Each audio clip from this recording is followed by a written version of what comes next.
Play some Dwarf chat. Round of beers. For those of you who don't know, we are streaming on 2 platforms. We stream on Twitch and YouTube, although I do recommend to both Twitch and YouTube folks that you lurk in both. Here's a link to the YouTube stream, to the Twitch people. If you would like to help out the YouTube stream at absolutely no cost to you, just go pop over there, leave a like, and maybe leave the tab up if you happen to have the bandwidth. And to the YouTube folks, here's a link to the Twitch stream.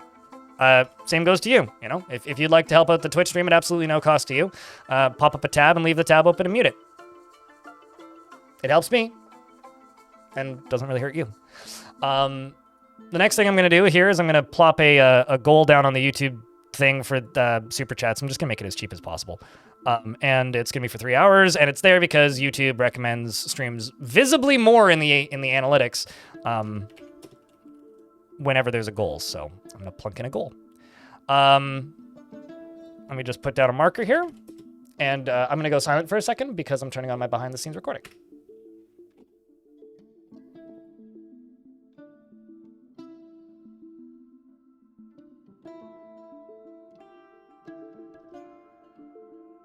All right, so the plan for today is very similar to yesterday. It's currently 10:30 Pacific time.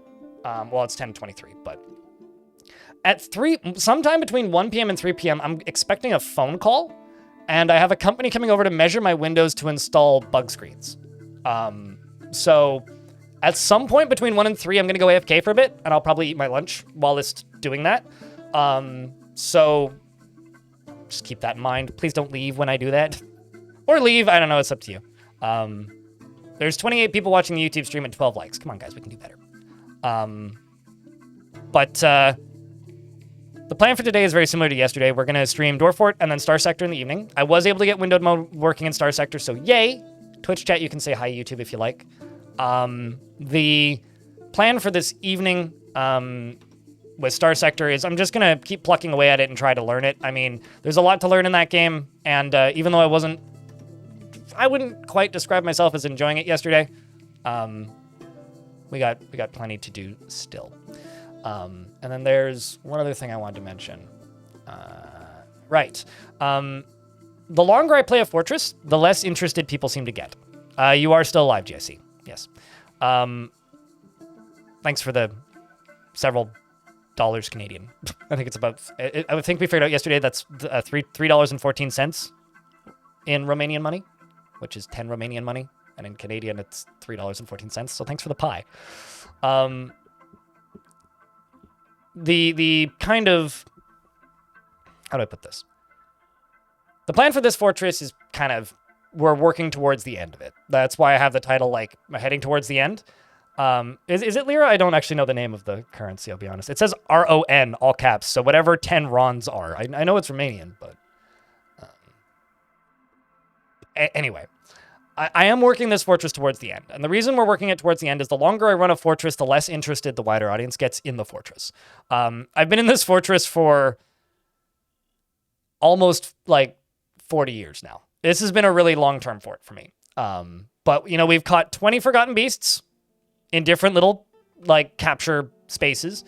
And the one thing we have left to do is, well, aside from capturing more beasts, is digging too deeply and greedily and then making the beasts fight hell. And then, if possible, building some sort of structure inside hell. As far as dwarves that are alive in the fort goes, we'll read through the list now. If you hear your name called, feel free to yell at me and be like, hey, Blind, how's the dwarf doing? Check in on him or whatever.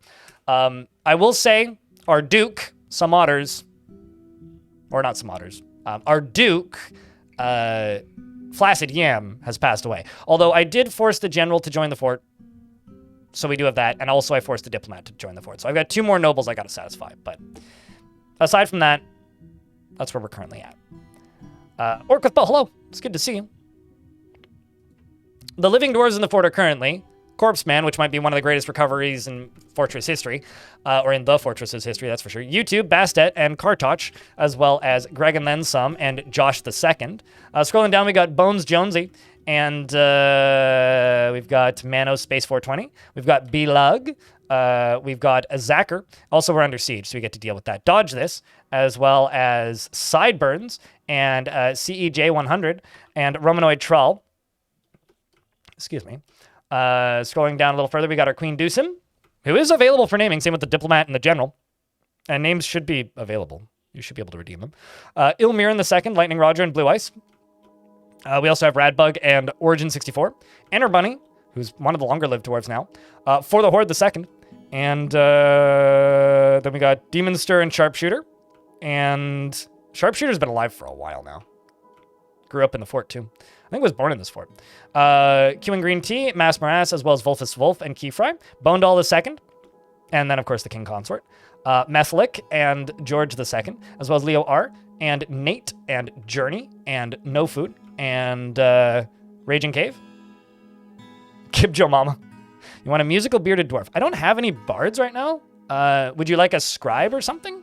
I don't really want to have any bards because I don't particularly want to deal with people getting into fights in the tavern due to over drinking, but I will concede if you insist. Raging Cave, Nestor, as well as Justin TV and Reichlu II. Forest Owner, the Holy Crypt, as well as GIC, who's my militia captain. Clockwork II and Logic No, and Red Fogel, and Kid Tawari, and Hashtastrophe, who's also a really long-living dwarf in the fort, who's my manager. Swag, who's my chief medical dwarf, and Freeways, who's one of my scholars, as well as the military dwarves, which is Alluri, Donut, Ivara, and Zalvi II, as well as Flame Thief, and Spitalier, and Birdcatcher, and Emperor Iron, and Tapioke, and Bioactive, who've all grown up, by the way. Tapioke was elected as Holy Crypt. I didn't know they could do that, but apparently they can. We've also got Believer Grimm, and Magakome, and Methlic II, and Armitage, and Little Baza. Yes, Crane, you are dead. One that just likes music? How about one that is currently... Okay, here's what I can do. Here's what I can do. I can go to the tavern, right here, and I'll just go Performer. These are the ones that are skilled in singing. So we got a competent speaker, competent dancer. This one is a skilled singer, Arash, the woodworker. So do you have preference of beard? Would you like a boy dwarf or a lady dwarf? Give Joe Mana. Give Joe Mama.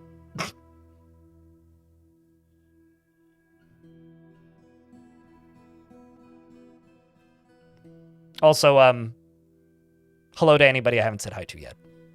Beard, please. Okay, so then... Well, Bessemer's a competent singer.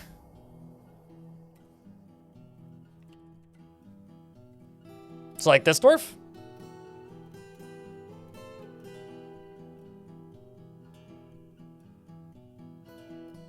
Really likes watching performances. Doesn't have any recent thoughts about singing.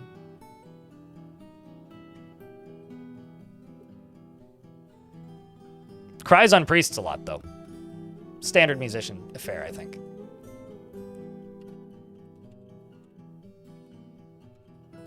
Glib Jomana.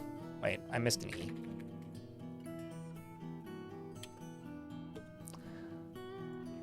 Often inflamed by hatred and easily develops hatred towards things. Definitely a death metal vocalist. Or emo vocalist. He feels strong urges and he feels strong need to pay back any favor done for him, and is brave in the face of imminent danger. He doesn't tend to hold on to grievances and tries to do things correctly each time. He has a noticeable lack of perseverance and tends to assume that the worst of two outcomes will be the one that comes to pass.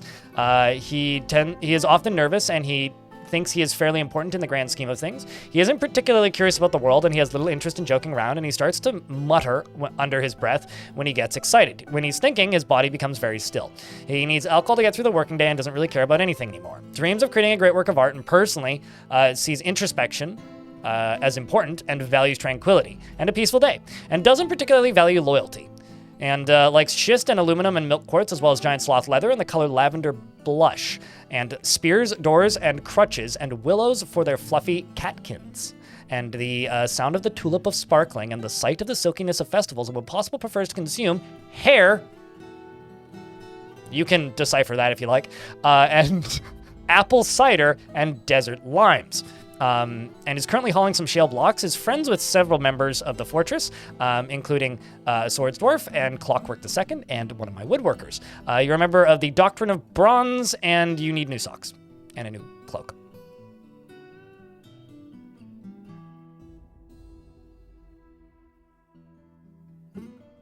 And Mark Gordon in YouTube chat, hello. I have heard of a game called Vintage Story. I don't like games that play like Minecraft, so I don't have much interest in Vintage Story. But people have been asking me about Vintage Story more and more and more recently, which leads me to believe that game's probably gaining traction, which is good. Happy for it. I recommend watching a... I'm terrible with names today, chat.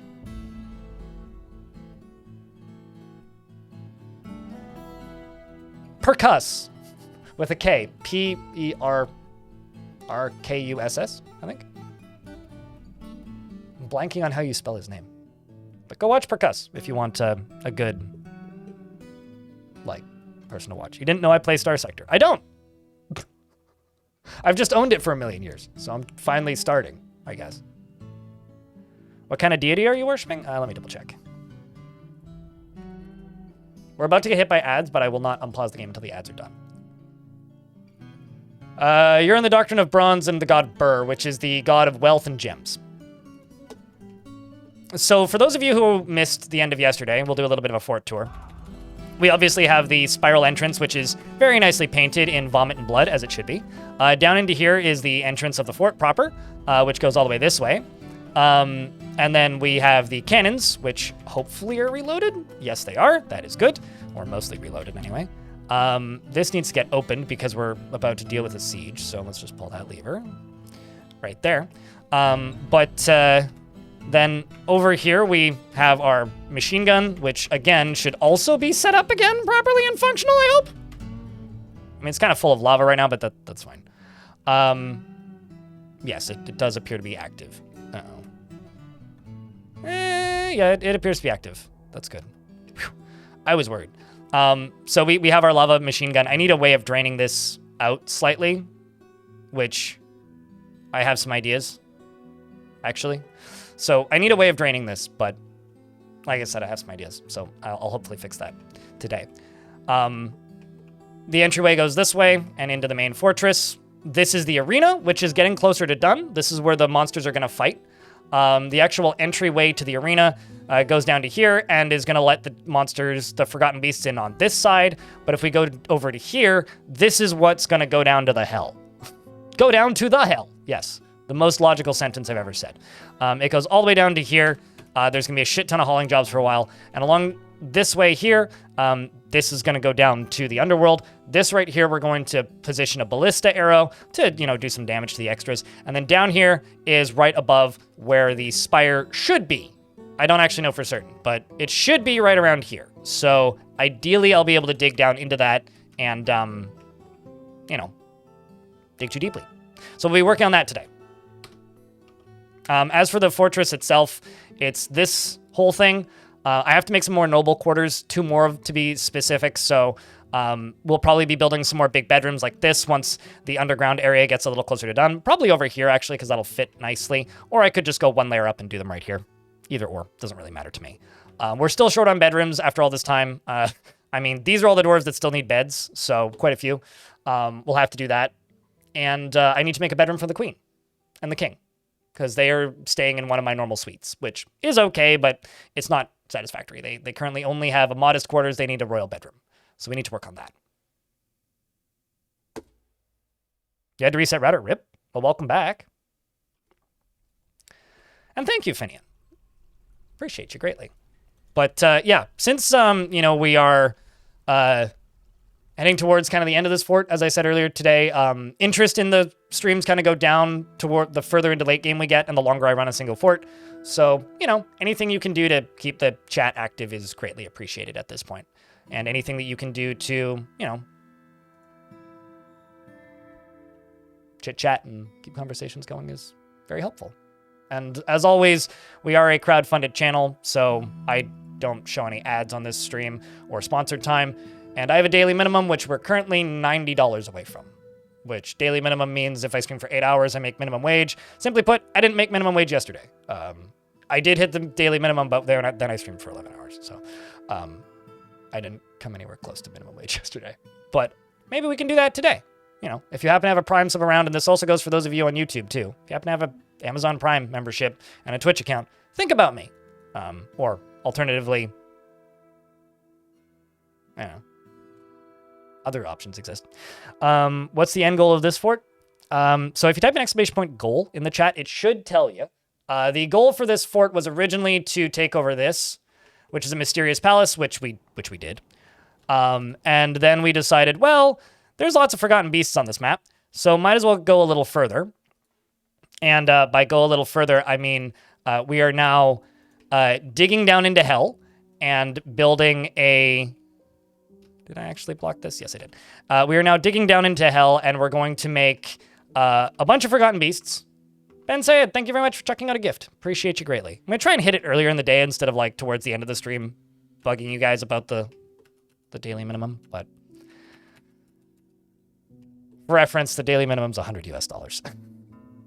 But this is the end goal of the fort. So we have 20 forgotten beasts in these little containment chambers. 1, 2, 3, 4, 5, 6, 7, 8, 9, 10, 11, 12, 13, 14, 16, 17, 18, 19, 20, 21. The ones that are invisible, don't worry, they're just underneath something. But we have 20 forgotten beasts, FP20, as you can see, and then a sheep. And the goal of this is to catch as many of these as possible so that I can release them into this arena. I've lost it. I think actually it's shift 1. Shift 1, right? Yes. Into this arena to then lock them in here so that I can make them fight demons. That is the goal of this fort. Is we are going to make forgotten beasts fight demons. Yeah.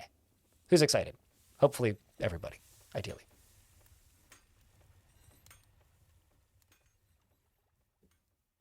So that's it. That's the goal for the fort.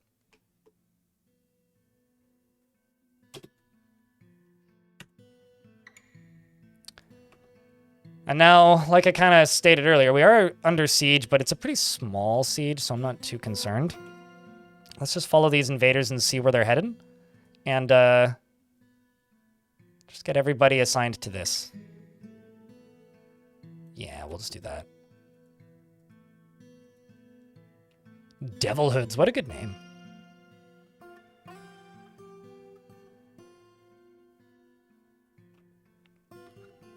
Also, GIC, I need to actually get you training. Because currently you're not. So what I'm going to do, actually, is I'm going to jump down here and get your squad training.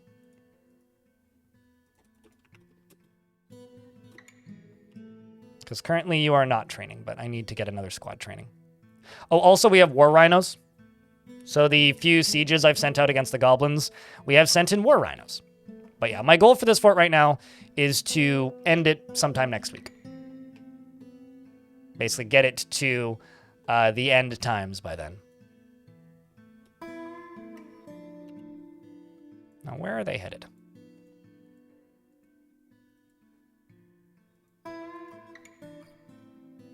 Where are you going?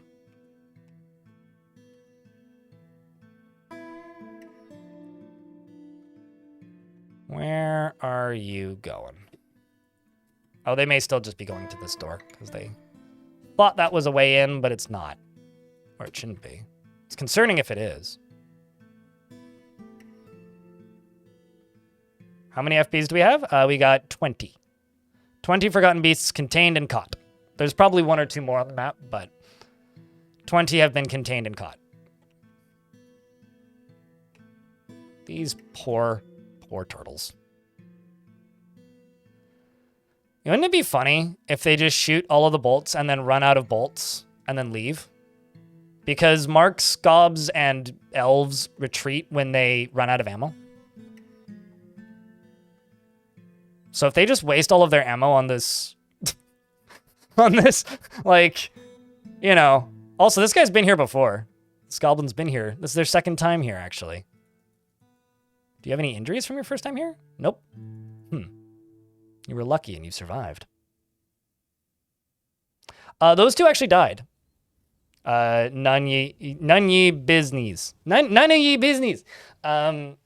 Those two actually have been killed. Those two Forgotten Beasts, because a third one showed up and killed both of them. So, because there was one Forgotten Beast. Oh, yep, nope. I was correct. They ran out of ammo and they are now retreating. Well, okay then. They ran out of ammo and are now retreating.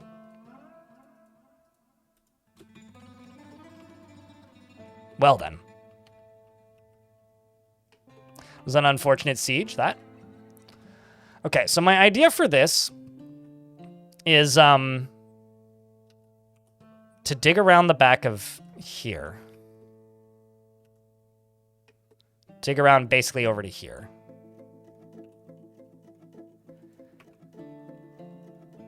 And then channel down into this.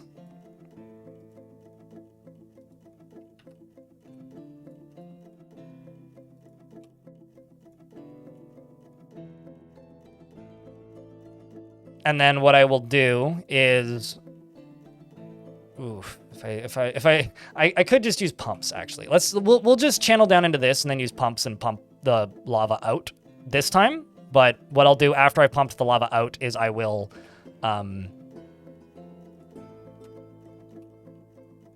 basically just dig around or fortify the edges of these so that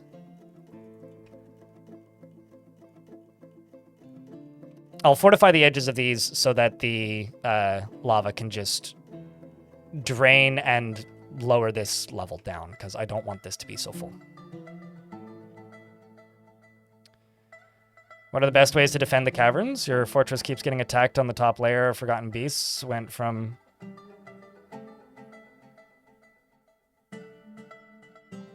Well, for Forgotten Beasts, the way to defend your fortress against Forgotten Beasts is just kind of knowledge, I guess.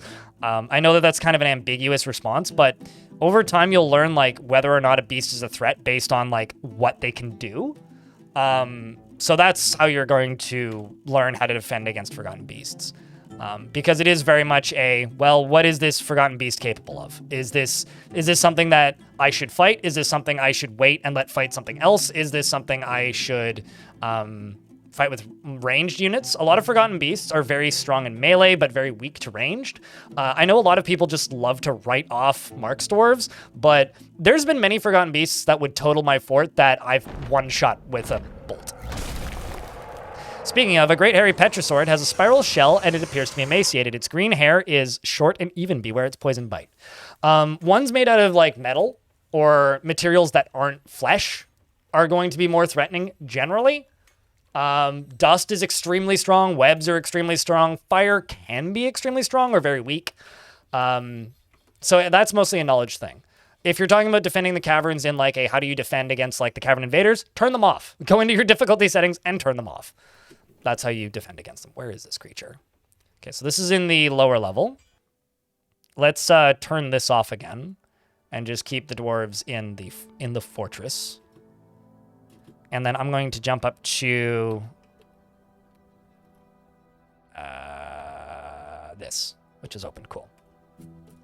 I'm also going to jump over here and close this.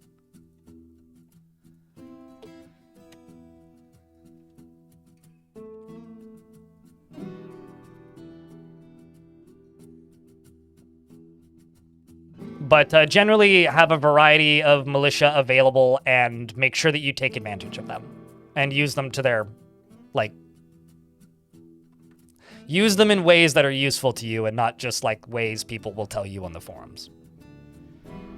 Yeah. Also, I need to check something.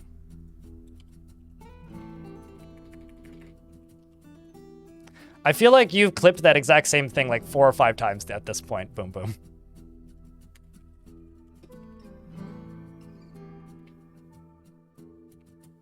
I don't think these have gone through. No, they haven't. Investments are open if you care, chat. Oh, loud he coming indeed, yes. Correct. He could actually go to the surface if he wants. I should also unforbid that. Sometimes you forget what stuff you clip. No, it's fine. Keep clipping. Please keep clipping. It is going to the surface. Or there's a dwarf in the caves. No, it's not actually. So there's probably a dwarf in the caves.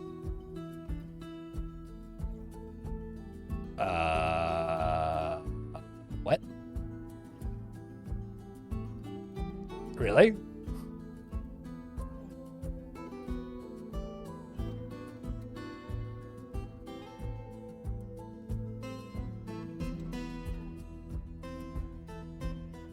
Huh.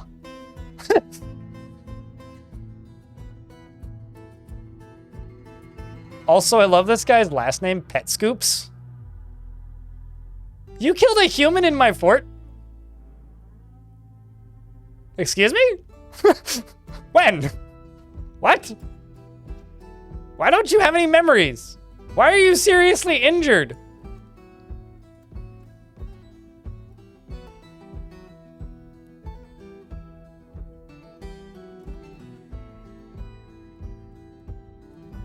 No, I mean, this is a diplomat who wants to speak with my leaders, but what?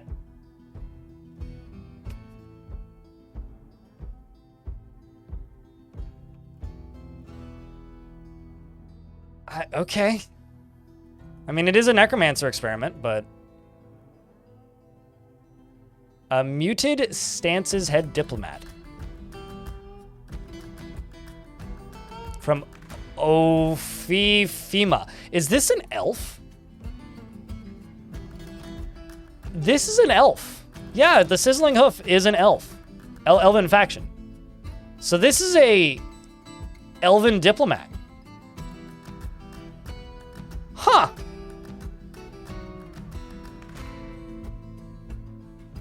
Well, that's interesting.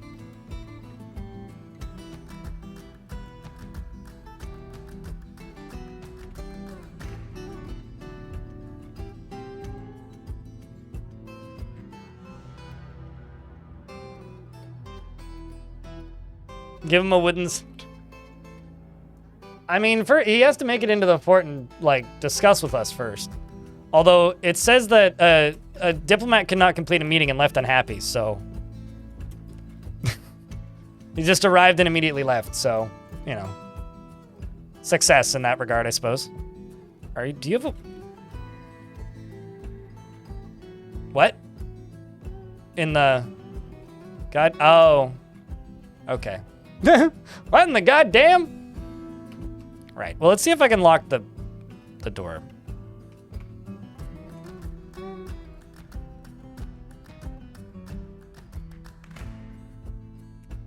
That's a problem? Not really. I mean, if I have to kill it, I have to kill it, but I'd rather not. That's a problem, though.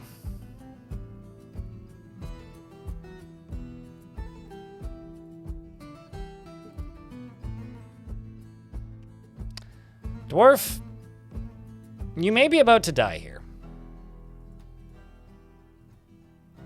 Because you're hauling all of this very heavy weaponry.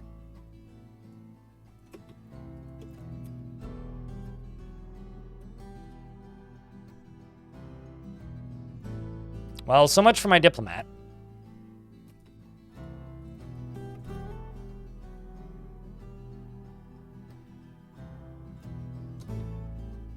You've lost your 100% achievements in Vampire Survivors. You know, I'll be honest. The first time they added new achievements was to one of those games that I was playing was when I was like, you know what? I'm good. I feel like I need a lot more than just achievements to really be willing to keep playing. Run, Dwarf! Is the gate open? Oh. You know, I want to try and save these dwarves, but like... I also want to catch this creature, so... Where is it? Oh, there it is.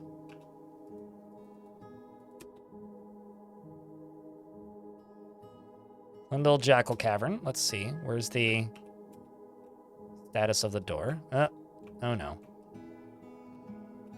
What do you think, chat? Do I leave the door locked and let that dwarf die?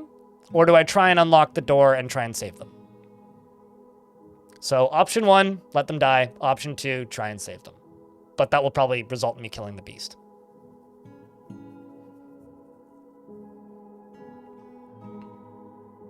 Option 1 or option 2. Option 1, let them die. Option 2, try and save them. Only 1s and 2s will be counted in this statement.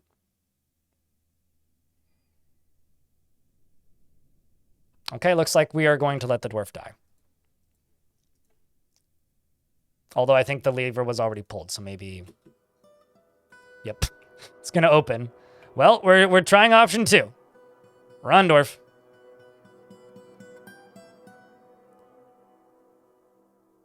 Well, never mind. We saved him.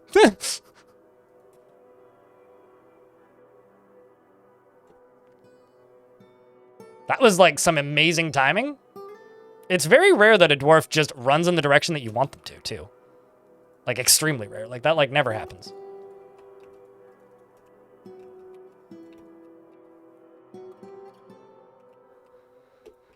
That, like, never happens. Okay, well, let's just let them work on that. So it should turn around and then try to fly in the other way. She certainly wanted that drink badly. Yes, Bioactive. Also, Bioactive, if you're not aware, your dwarf is still alive. You grew up in this fort, which is kind of awesome. The gods were voting, and the gods voted thumbs down as well. That poor dwarf, she almost died. I'm pretty sure that was a lady dwarf, by the way, chat. So now it's going to the goddamn surface. Well, we can't have that.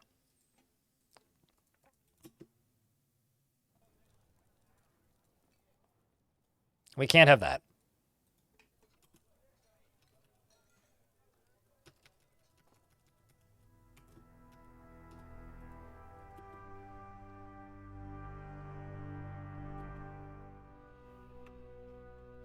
Okay, well, the gate is now shut.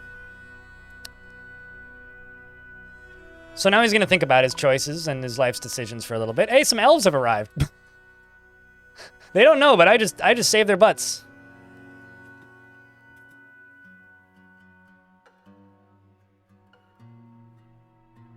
Well, you pink a liver, and I pink a dyer.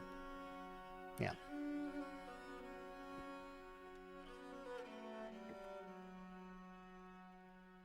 And as a reminder to everybody, the plan for the fortress after this one is no alerts. That's the theme for the next fort. No alerts, yes.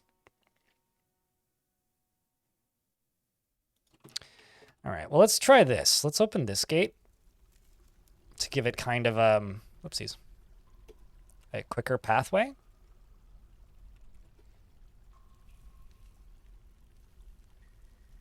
Well, that, I don't think you can turn those off in regards for trade. Like, I'm pretty sure the diplomacy screen just pops up. I don't think you can disable the diplomacy screens.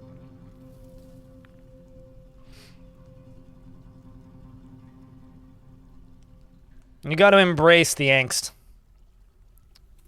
I should probably unpause the game. That would help. Rain Compel. Thank you very much for the Prime. The brand new Prime subscription. Appreciate you. Thanks for helping me hit that daily minimum slowly. And keeping the stream funded without the use of HelloFresh ads. Goodbye, Fresh, I say. Goodbye. Oh, the beastie figured it out.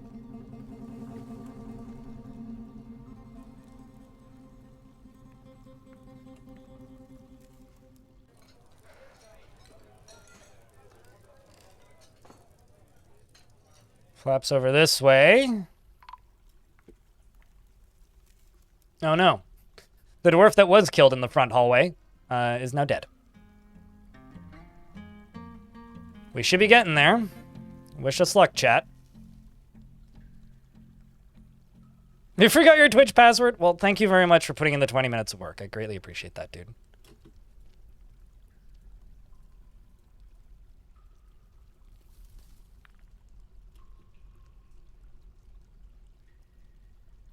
Does go a long way.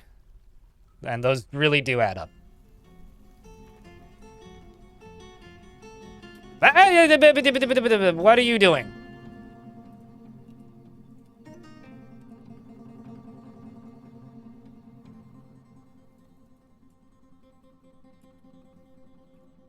I don't know what.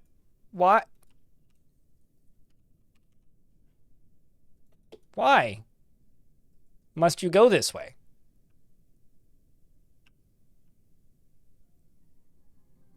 Goofy little dwarfs. Thankfully, this thing's kind of slow.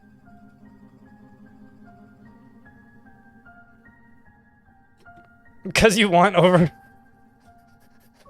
What bothers me about HelloFresh is the amount of plastic waste it has. Like, it is absurd. Okay, so you go down here. Oh, shit. Well, this is bad. I knew this one was connected. I thought the other door was connected. Well, if this is a building destroyer, we're in trouble.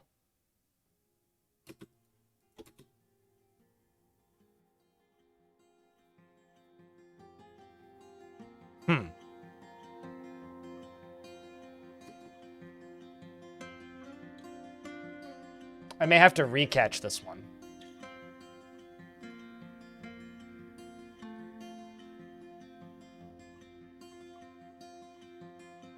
Because I thought I connected both of these, but I guess the other one canceled. Doesn't seem to be a building destroyer, though. Otherwise, it would be idling on the door. I say that as it idles on the door. Bone Doll's been missing for a week? What? I beg your pardon?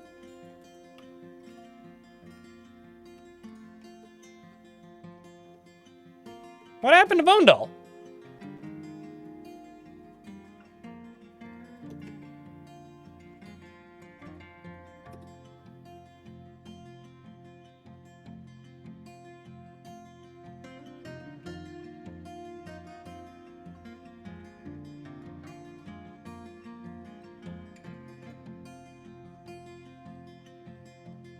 I genuinely have no idea. How's your dwarf doing? Not dead like Bone Doll. Still super happy, yeah. You're like one of the happiest dwarves in the fort consistently. And you're currently drinking out of an artifact mug. What a gaudy thing to do.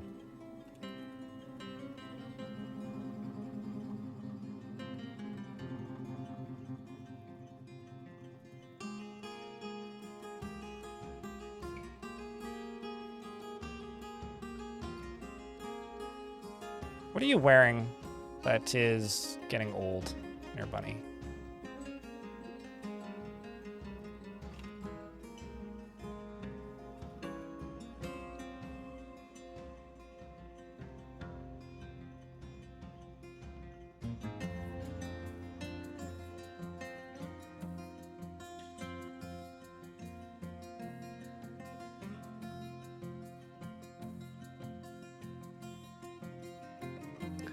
Wearing rags. Well, I have most of my clothing industry disabled currently. So, yeah, probably actually. But yeah, I have no idea what happened to Bone Doll. That is bizarre.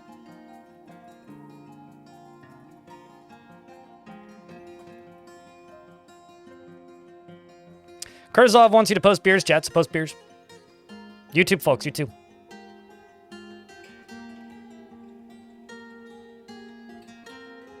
Corpse Man's off to dig. You want to pray and do many other things, turns out.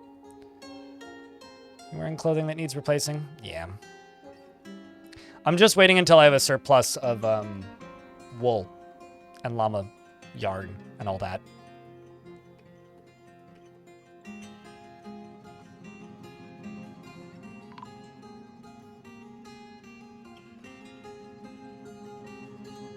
Oh, we found Bone Doll.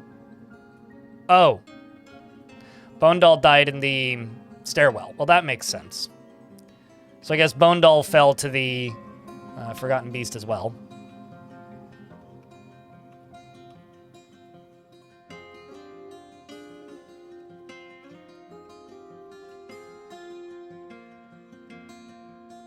I'm also going to go over here and click this.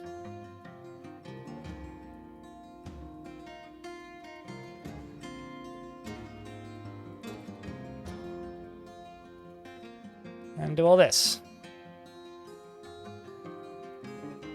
See if I've caught up. Looks like we have. So as bodies appear, they'll go put these away.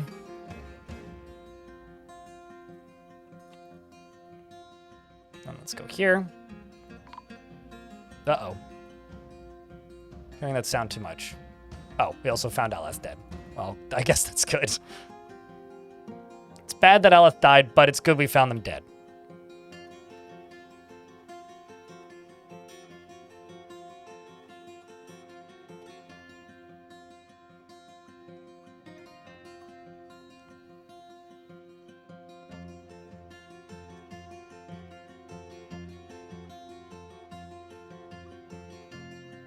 I don't take specific requests about dwarves and their lives, GIC. That's all I have to say. You end up doing what you end up doing, and accept what you end up doing. Otherwise, I'm not the one playing the game anymore. And I like playing the game.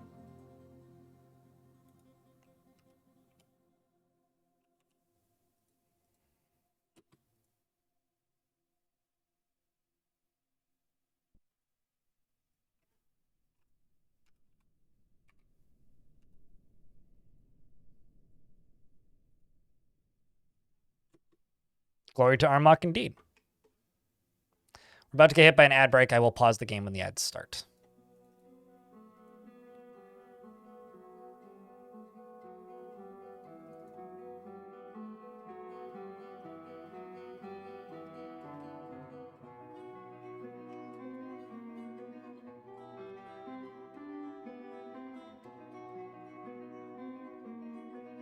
Actually, let's go down to here. Just go wall piece right there. Wall piece right there. And floor piece right here. And then I'll dig through this. And this will automate any extra overflows that we end up with.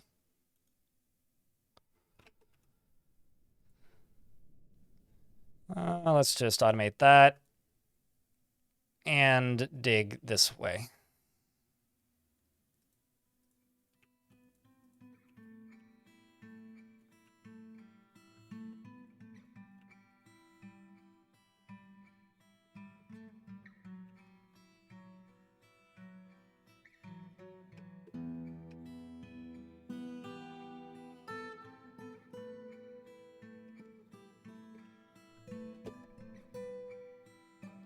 Now we're in an ad break, so I'll pause. What is this madness you see on screen? Which part? That? Or this? Because that's me. I'm streamer. That is Dwarf Fortress. And that is a fully automatic minecart shotgun. It took several iterations to make work, and it's still not perfect, but mostly works.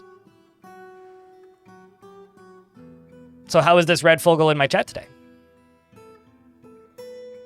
Are you doing well? I trust.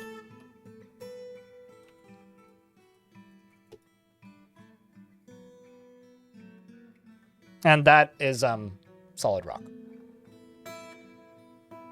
See, this is why tuning into longer streams, or longer forts, rather, is fun, because you get to see the kind of nonsense I come up with in the end game. Like this. Also, YouTube folks, there's 27 likes on the stream, and 70 of you watching. Come on, we can do better. Let's increase the likes number. Holy shit, today is everybody email blind day. I have 72 unread emails. I usually like clear them during the save screens, but like I'm actually having to filter through these. What the hell's happening?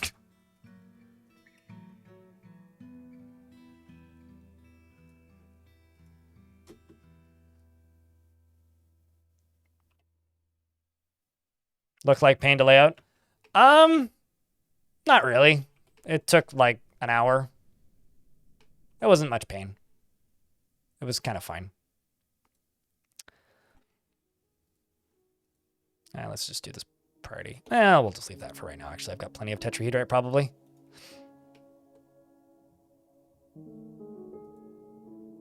What I do want to do, though, is... Oopsies. No, don't automate. Just up this way.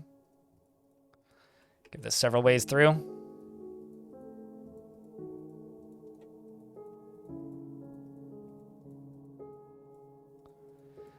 It's one of those things where, like, it takes a while and you have to test it a few times, and the first couple times it floods, it burns itself out and stops working. That part's kind of annoying. But actually laying it out was fine. Is, was, and shall always probably be fine.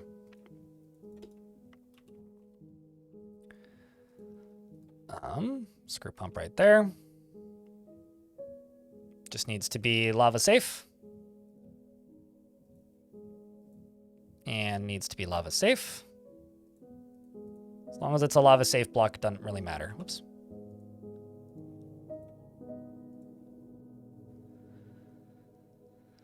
So Gabbro's fine.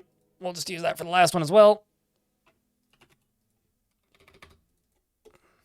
And then that needs to be done, which is also priority number 1. So they'll finish all this down here and digging all the way to the end.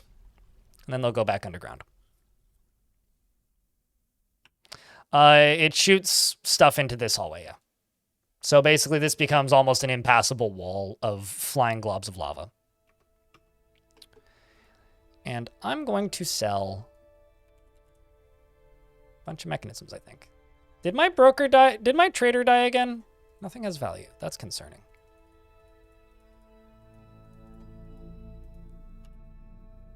Motherfucker, my broker / bookkeeper died.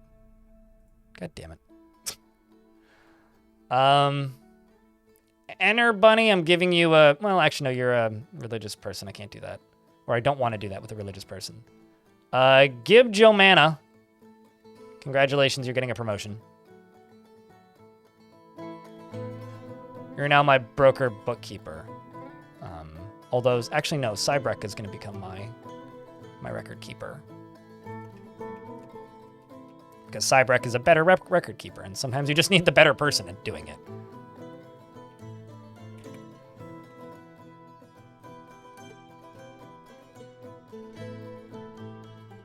Oh my god. So many baby rhinos.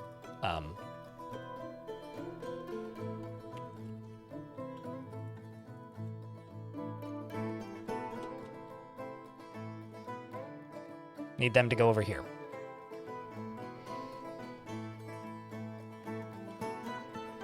I mean, I guess technically, yeah, that is the definition of meritocracy, isn't it? All right, let's expand this to just everywhere underground. Except we'll leave the children in this side. Makes them get depressed less fast. And actually makes them more efficient lever pullers and cleaner uppers. Because they're not hauling stuff from the other end of the map as much.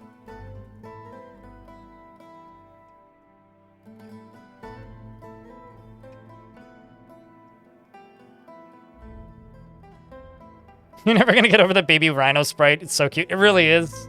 It's very silly looking. I do kind of agree with Krug Smash a little bit that it's a bit harder to be imaginative when you have an image in front of you. For, like, the dwarves and the sprites. Like, Dwarf Fortress kind of has a canonical look now, whereas in the past it was much more of a, it's open to interpretation. Hey, chat, out of curiosity, I need you guys to do a round of beers so I can do this properly and give you guys a proper example. So can you just post something, or just a letter? It doesn't matter. Just post something in the chat. Okay. What's better, chat here or chat here? So left or right? Left or right? Left or right?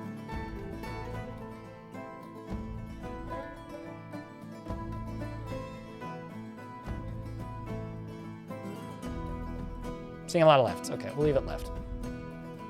We've now left it where it was. I was just curious. I was just looking at it going like, could do either. Either could work.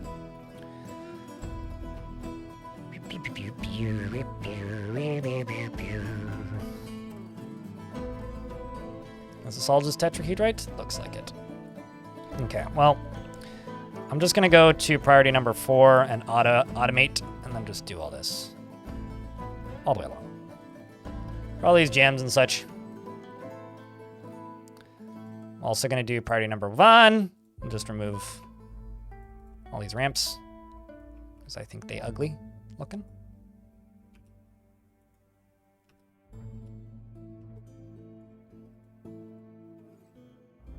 Okay, maybe don't automate that. Just dig that. And all these are going to get built. And then I'll just like get the dwarf to manually pump this out because it won't take too long. But what I'm going to do eventually is I'm going to go up to here. And just go across here. So actually, let's just put a lever right here.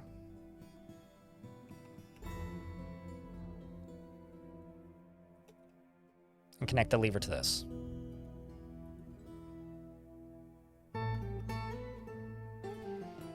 Did I want to drop a floor where the beast was gotten? I don't know what that means. Can you please elaborate? Am I going to drop a floor on the door where the beast was blocked? No, I can't because there's a layer above it.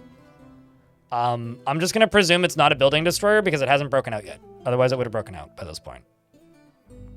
I mean, not all Forgotten Beasts are building destroyers, so we should just be fine. But no, I'm not planning to drop a floor there.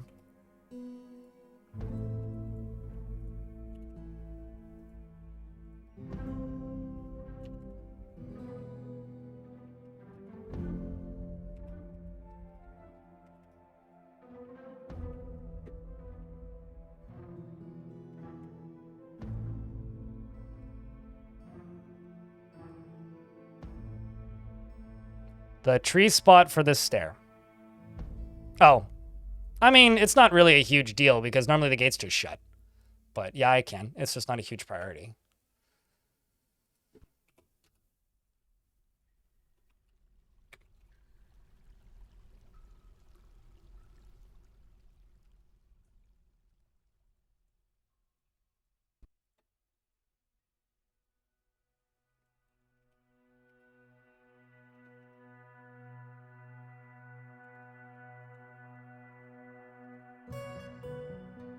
Like right there. It's one of those things where it hasn't been an issue up until this point, so it doesn't really matter, but I can do it. I love it when this happens. It's like, how did this rock get here? I'm just gonna make that invisible, so I don't need to stare at it because it'll bug me. If I don't make it invisible.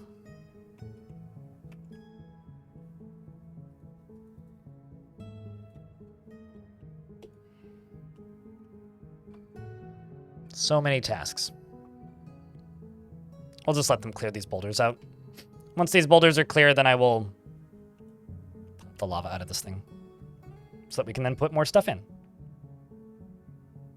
Thanks, Alex Davis.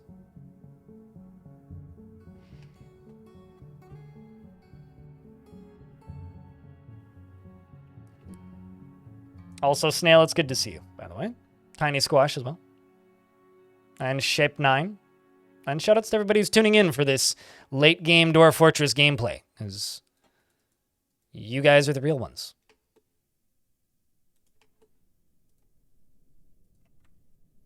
Tis the least popular content I do when it comes to Dwarf Fortress, is when we hit late game. So thank you.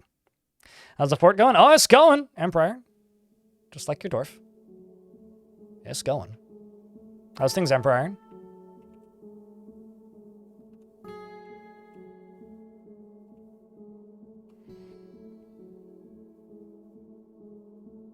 Simply put,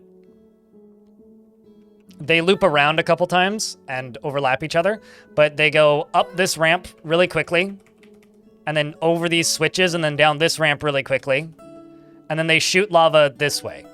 That's what they do. It's pretty straightforward. They shoot lava that way, and then they drop down a level, and then they drop down into here, and then they are propelled back up and out and around on a different track, and then they rotate.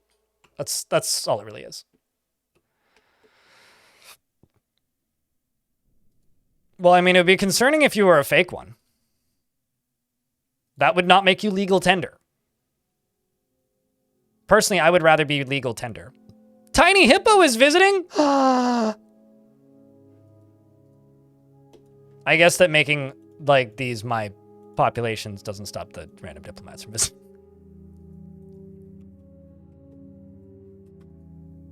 There are no merchants trading right now. I beg your pardon? I guess I already missed them. Well, okay. My bad, I guess. I was going to sell them some gems, but I suppose not. All right, I need a bedroom for the king and queen. That's one thing that I really need right now. Everything else is satisfied, so I'm thinking I'll do a set of stairs. Ooh. I could just cram it back in there, but then it would be kind of small.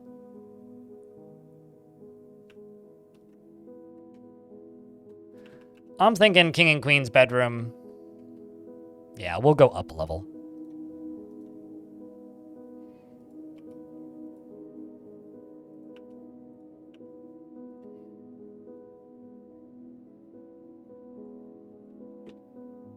Go this way.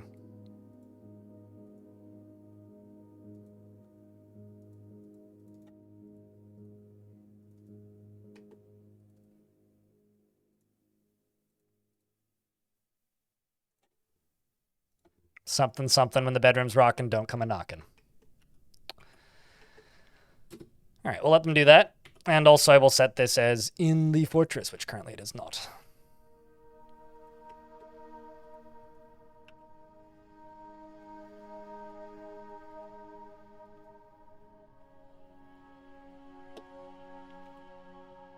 University project's going.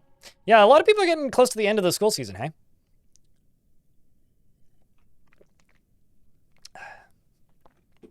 I'm really curious to see what this city is like when school is out, because, like, the city that I live in is a very much a university town. So there's a lot of things that are actively happening in the city in the winter, but it's mostly focused around, like, university schedules, right? But in the summer, this place becomes more of a tourist town, and I'm really curious to see what that conversion is going to look like. Just, you know, from the perspective of somebody who just moved here. So the plan here is I'm just going to place glass, just clear glass, because I know beneath this somewhere is the deep underground. Looks like we are, in fact, making clear glass blocks, but the vast majority of this is just, like, constructing building and smelting stuff, so...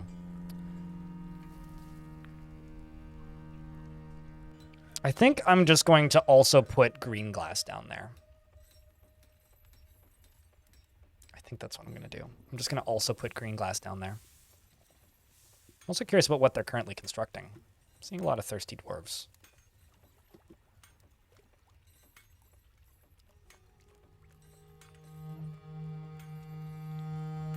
They're all coming to town to meet the Master DF. You know, I've been recognized here an uncomfortable amount of times already. Because the place that I previously lived had a lot of people who weren't English first language. So very likely not in the circles of the people that would normally watch my stuff. Here, most people, English is their primary language, right? So I'll be honest, I've already been recognized kind of an uncomfortable number of times here. It's not...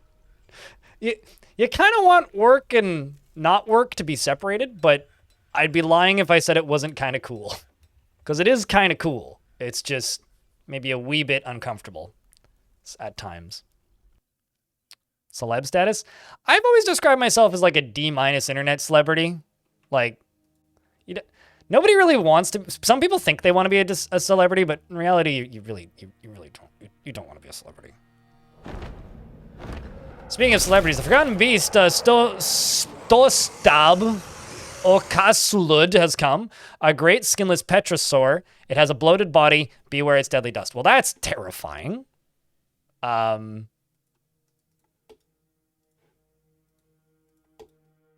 Where is it? Okay, so it's also on this lower level. That gate's shut. Okay, so it's on a lower level.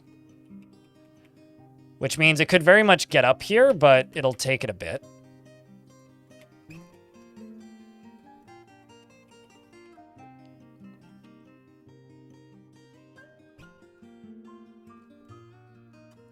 That's also true. Yeah, somebody in my building recognized me, which was really funny to me actually, because I ran into a bunch of my neighbors the other day while heading downtown to go to a small concert here. And a bunch of my neighbors were all sitting on the patio, and they were all just like, "Yo, we looked up your stuff," and I'm like, "Oh my god, help!" So because one neighbor recognized me and told the rest of my neighbors who I am and what I do.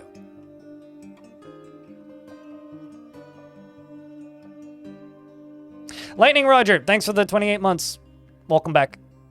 Best quote on the subject of celebrity was something like, have you considered being rich first? With regards to the whole most people wouldn't want being famous bit with it's the money that makes it worth it.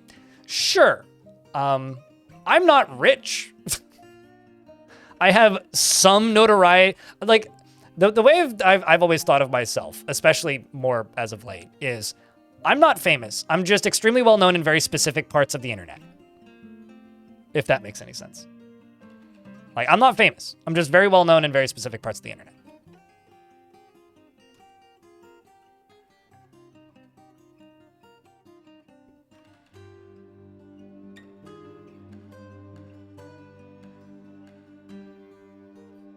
Just like a published academic? Sure. Or like a niche filmmaker. Oh, there's supposed to be FB21.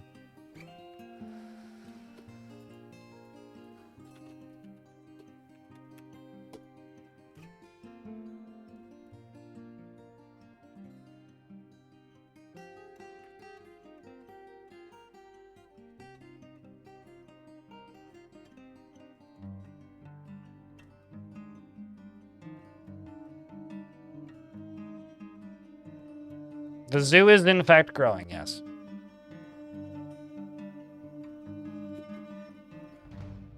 Need to make sure I don't have an open walkway. Okay, I blocked that one off. And that's closed. That's closed. It shouldn't have a way in. So we should just be fine.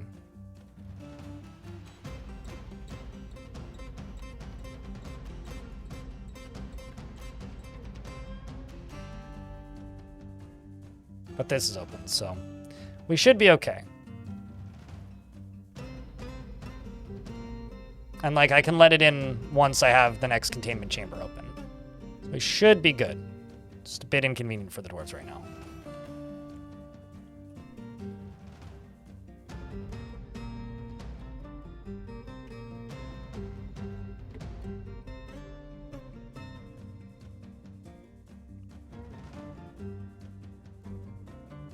And I would also say that's pretty generous as well. I really don't want these to burn.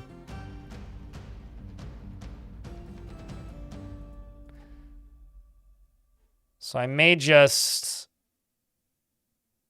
set these to be dumped. Let's see, is someone going to come get this? Then just micromanage these out of here. I mean, that's how I finally explained what I do to my old kind of racist neighbor, Mike, is that I produce a live TV show and then edit it into short films, but on the internet. And, you know, he like, that works as an explanation for some people, I've learned. No, that's not the dump job I needed.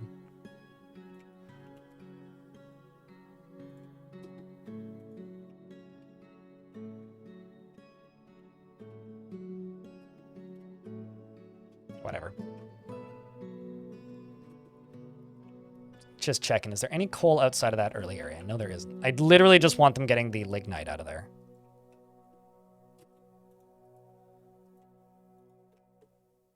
Like, this is the stuff I want moved. This stuff.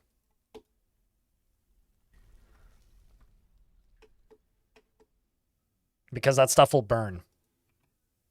I don't really care so much about the ore. I mean, the ore is also useful, but I just want this stuff out of here.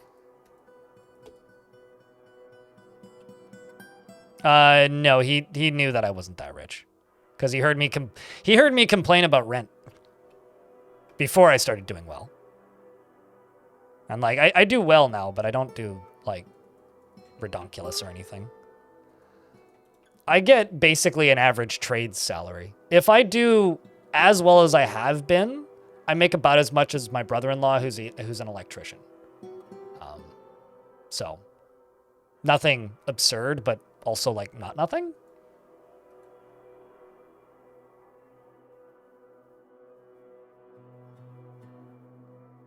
How did I start with streaming and or YouTube? I was depressed and had no social life and worked full-time night shift in fast food. And so I wanted to play video games, but didn't want to need to, how do I put this? I wanted to play video games, but didn't want to play more League of Legends, which was the game that I was mostly playing at the time. And needed some way to entertain myself with not multiplayer games, because multiplayer games have a certain like peer pressure aspect. Do I not have a leather workshop? Multiplayer games have a certain peer pressure aspect that like keeps people playing that I was not getting from single player games at the time, because I'd been playing basically like Counter-Strike, League of Legends, and all that stuff for a very long time at that point. But also, those games were making me really mad, and they were having a negative impact on my relationship at the time, because they would make me really grumpy, and then my ex wouldn't want to be around me. And I don't blame her. So basically, I was having trouble dealing with the toxicity of, like, competitive multiplayer games, but, like, wanted to play them. So, like, streaming was my stopgap for that, and I first started streaming around 2013. So the toxicity of the city. Sorry,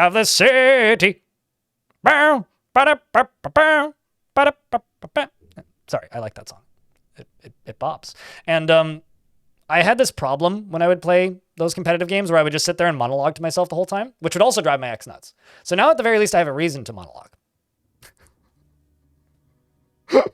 I don't know if anybody else does this, but like I would just like sit there and like talk under my breath the whole time while playing.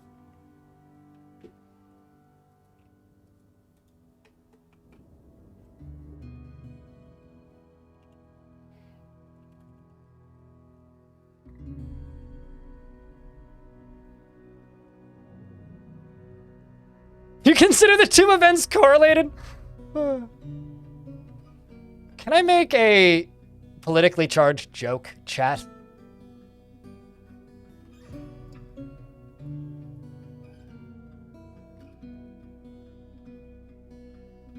If they're worried about the birth rate in the US, they should just ban League of Legends. Anyway.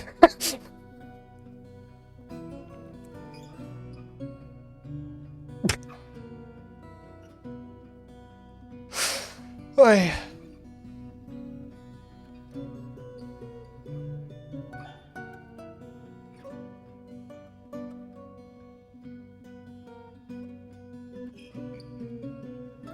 You don't think the average LOL... okay, but is that the fault of the LOL player, or is that the fault of LOL?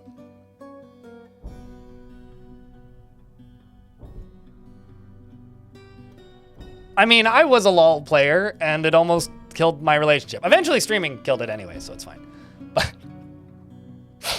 it's the player. Yeah, probably. Yeah, they'd all just go play Fortnite, so it doesn't matter. Or Counter-Strike, or Dota. Ugh, Dota. Anyway.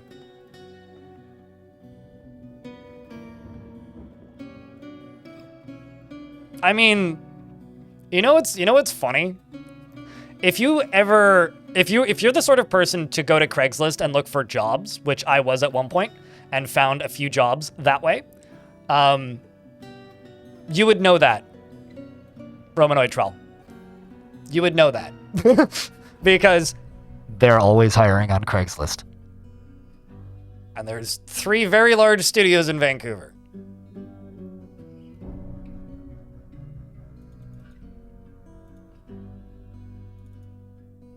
So believe it or not, kind of hard to miss.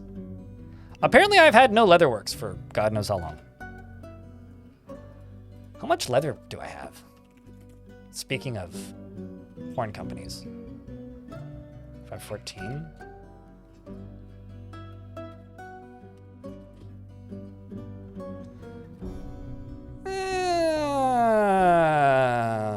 You know what? Let's make leather. Let's make leather amulets, and just make 300 of them. Let's make leather crafts. Leathercraft. Let's go. Your sides? Oh, that's good. At least I'm making somebody laugh.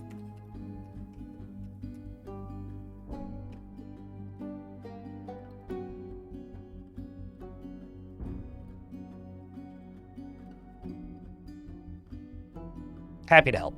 Laughing is good for you. Because relationships are ranked? Whoa! That's all I have to say to that is, whoa.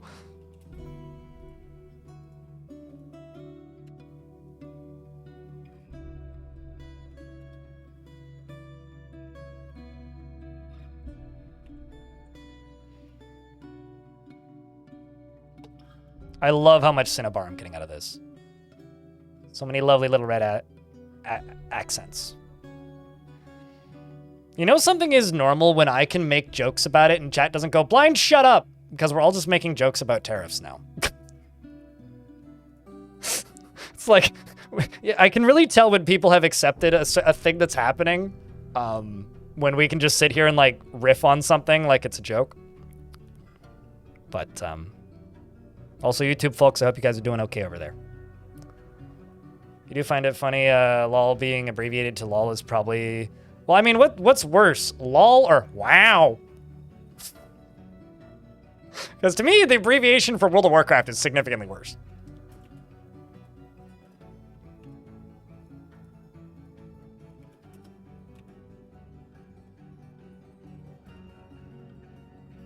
I'm actually going to pause that wall construction there for a sec. Because I need a lever to connect to that bridge.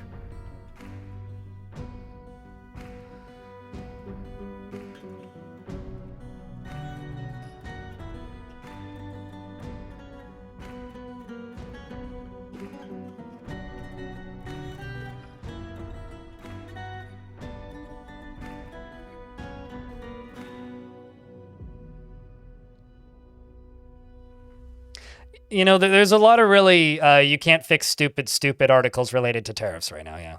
What's bothering me is, I know this might be a surprise to some of you, but Canada has ports, and they're not as heavily trafficked as American ports, because it's generally cheaper to just import stuff into the US and then drive it up to Canada. So right now, like, we're effectively getting tariffed. Because there's a lot of things that just are not being shipped to the US now that are also now not being shipped to Canada because they don't have a route to ship things to Canada. Like, as an example, Nintendo Switches Nintendo products come in to a US port and then get shipped to Canada. So right now, our launch for the Switch 2 is delayed. I don't care. I'm not going to buy one. I know there's some drama with the prices and whatnot with that anyway, but but that's going for a lot of things in Canada now. We're like, oh, well, we're not shipping to the US, so Canada's just not going to get it anyway. It's like, what the fuck? Come on, guys. We didn't do anything wrong. Why you got to beat up us? We're just here. I feel like the guy getting shot in the guy getting friendly fired in the paintball game because he just happens to be behind the guy that was getting shot at. That's kind of how I feel right now. It's like, why did this have to hit me in the ear? Bah! I'm the wrong person's hat. Calling me a hat, I'll have you know, we're on top. That's all.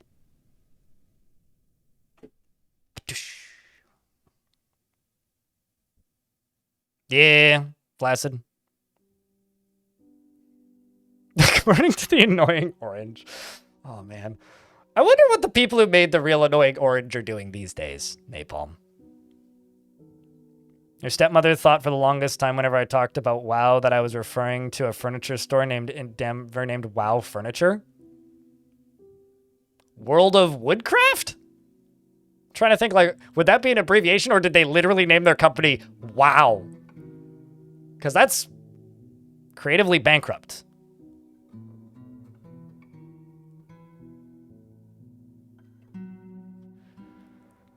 Oh, I'm well aware of that for Cyberpunk, yeah. But nobody, like, abbreviates Cyberpunk to that.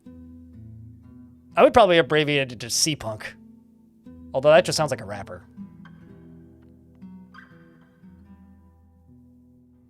They literally named their company WoW. Cool.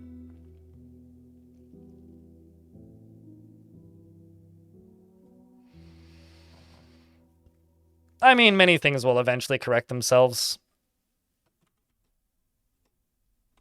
Many things will.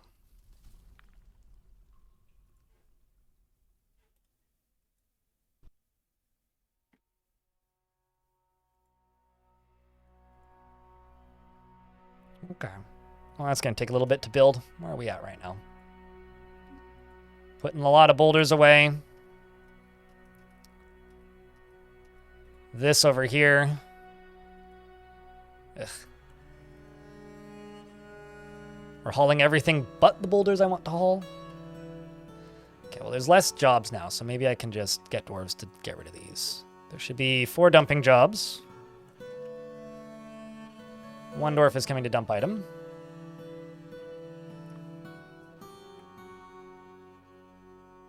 I mean, if you want to find dumb company names, like the App Store is the place to look, right? How was Star Sector?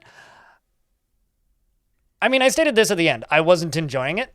But the main reason for me not enjoying it was the resolution options are painfully limited in the default settings. I was able to fix that, though. I've got it running in borderless windowed. It required me editing the resolution down by 1 pixel on each side. So instead of 1920 by 1080, I'm now 1919 by 1079 because it wouldn't go full screen on my monitor with 2 vertical monitors. It would just break my other monitors, which kind of makes streaming hard. So there's that. And then the other thing is I do find it really, really, really, really, really hard to follow visually in combat, but that's partially due to the fact that I was playing it in windowed mode yesterday. And the font is hard to read. But, like, these are all things that I think I can get over. I'm going to give it another shot tonight. I stated, I think, at the end of yesterday that I'm going to give it about 30 hours. And I only played about 3 hours yesterday. So, because it's one of those games that I think you kind of need to bash your forehead against and not enjoy for a while to get to the point where you're going to enjoy it. I'm kind of presuming that, anyway. And I think that that's a kind of a fair take for a game like that. So, I've played enough, like, complex games over the years to know that they never quite bite you initially. It takes a little while for them to latch on. So I'm in that phase right now.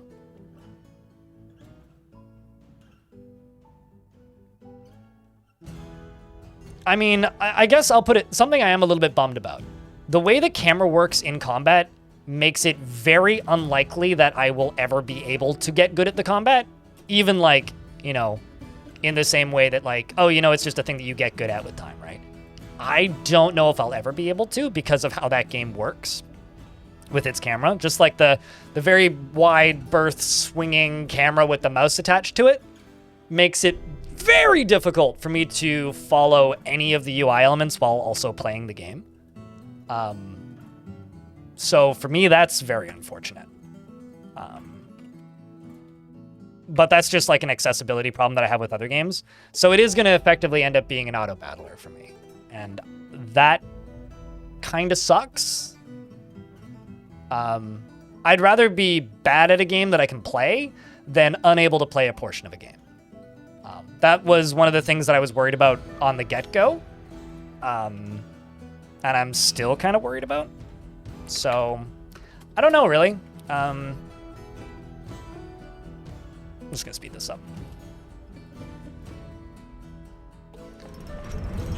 The Leatherworker has created a Dek Kakmam, a Forgotten Beast leather buckler, and offers it to the head cave of Clobbering. That is going to my king, I think, because that is awesome.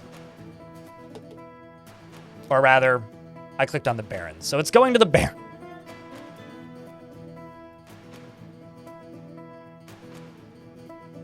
Oh, wait. No, he is a Baron. I forgot. So the king should put away this boulder.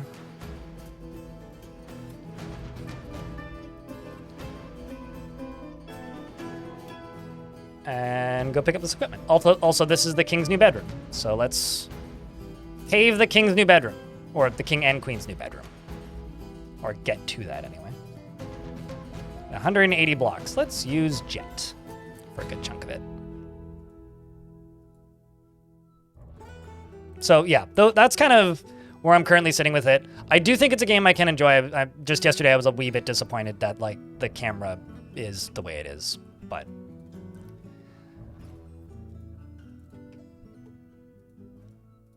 I will just have to accept that it's an auto battler for me, which I can do. I'm a big kid. Not everything is made perfectly for me. And that is okay.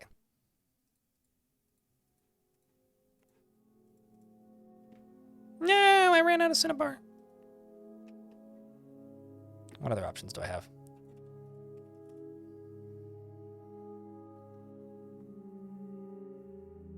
Let's use green glass. Why not? This will look kind of Christmassy, but hopefully cool.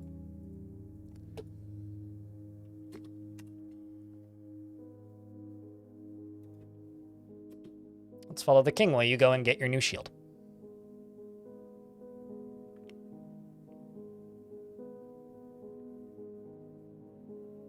How bad is my vision? My left eye doesn't work at like a normal level. So my left eye, I basically see out of a toilet paper tube, and I have floating blind spots, and my right eye doesn't work at all.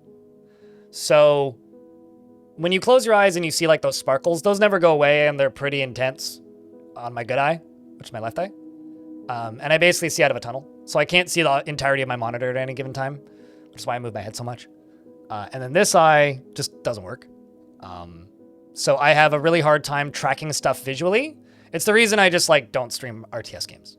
Although I want to try streaming Beyond All Reason in a co-op AI stomp fashion at some point, but I need to play a little bit more of that first.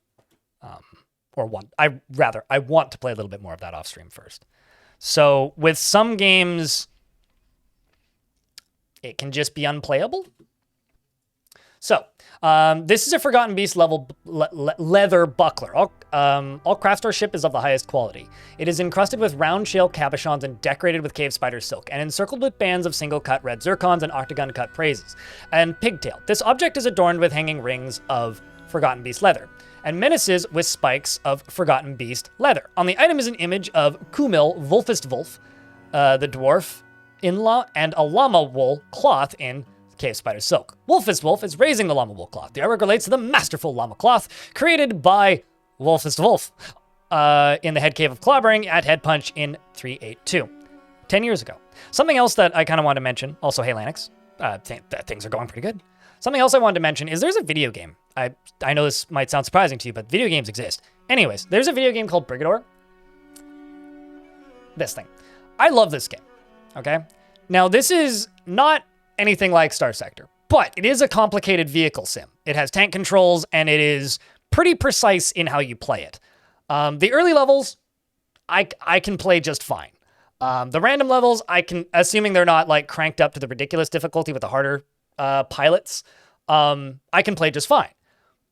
But the harder difficulties in this game get absurd, like Hotline Miami 2 levels of absurd. But they're doable if you're good at games. However, this game has a setting in it that I want every game like Star Sector to have, or I wish every game like Star Sector had, which is just a speed slider. It's just in the options menu. It doesn't disable achievements, but you can literally run the game at a slower speed, which for most people is like I'm just going to like slide this slider down. Also, this game is kind of like a more simplistic Syndicate, if you've ever played Syndicate. It's like an open zone kind of go blow up this, and this, and you're in a mech, and you have limited ammo and get out kind of thing. There is kind of a sort of replayable freelance mode where you just do generic missions and then there's a full campaign. Great game, by the way. Love this fucking game. But the only reason I was able to beat it, especially on the harder to drive like hovercrafts and weirder, more squirrely vehicles, is because of that slow-mo option. Another game that has that setting is it 2 words? Yeah, Scourgebringer, this thing. This is a game that I put 7 hours into. I wouldn't have put any time into this game if it didn't have a slow-mo feature where you can like slow down time. I think that, what's it called? Celeste has a similar feature. I haven't actually played Celeste, but I know it has like that feature where you can add more jumps, but it has, I'm pretty sure Celeste has like a literally slow down time feature. I wish I could just run the battles in Star Sector at 50% speed, because that would just solve all my problems. But, you know, it's an auto battler for me, unfortunately. No, totally. Like the real-time pause is good. That is a benefit, but I might be able to get to a point where like I'm semi-competent in the battles, but like I've seen the bigger battles in that game and I really kind of go, so. Yeah, no, totally. Basically, I wish more single-player games had a speed slider. But yeah, the King now has that buckler. That's awesome, though. Forgotten Beast leather buckler. That's pretty cool.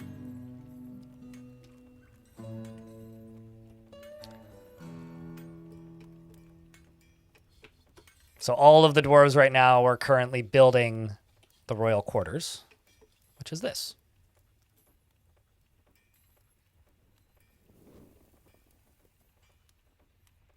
No, totally. I'm very much aware of that. It's Avira, and I'm not like discounting that. I'm just disappointed because I like vehicle sims. Like I like games like that. I'm just kind of sad that it is so visually hard for me to track, which is something I probably should have expected going in, but it just kind of bummed me out a little bit yesterday. At this point, I would say I'm over it. I'm just kind of trying to explain and acknowledge a way that that could be fixed with a setting, but I also probably won't happen. So, you know, I'm realistic. I just answered that question. Please go back 4 minutes in the VOD. 10 minutes in the VOD? Denji. That's it.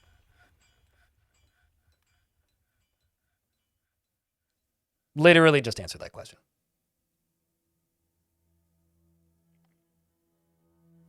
Chat, give him the TLDR. Because he said, you're getting more tonight, so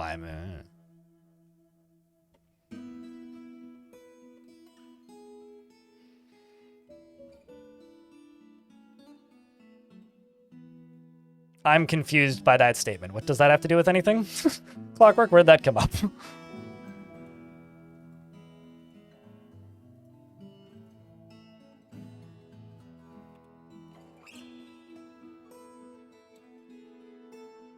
Non sequitur. Ah, okay.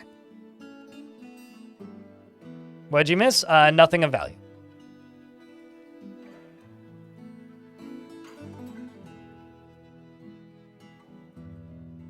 Just some construction stuff.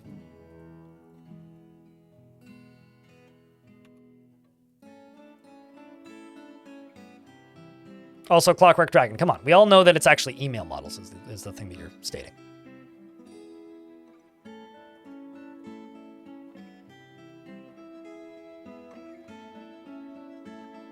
Also, chat, why do you think that everybody uses email instead of Bmail? It's because Bmail has a bit of a sting to it.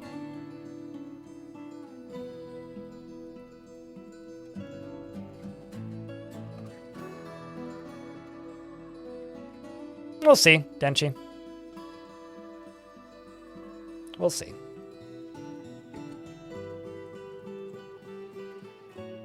And no matter how much honey they use, it just doesn't stick.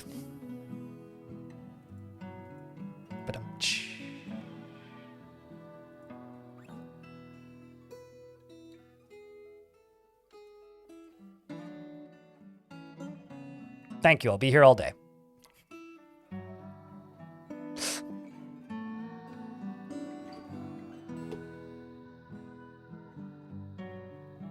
You're mad that you don't have a bee emoji? There isn't a bee emoji? What? That's shocking to me, actually.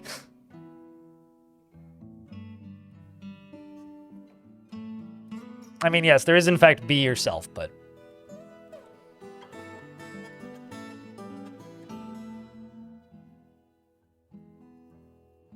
My YouTube dashboard is broken again. Well, that sucks. YouTube, can you not break for like 10 minutes, please? That would be lovely.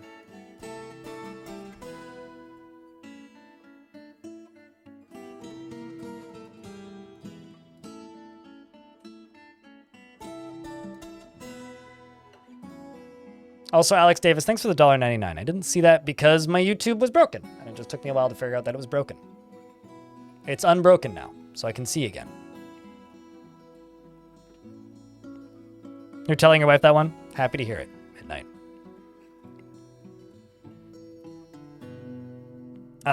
You can't. You are correct. You can't spell B without. Well, you can't spell beer without B. This is true.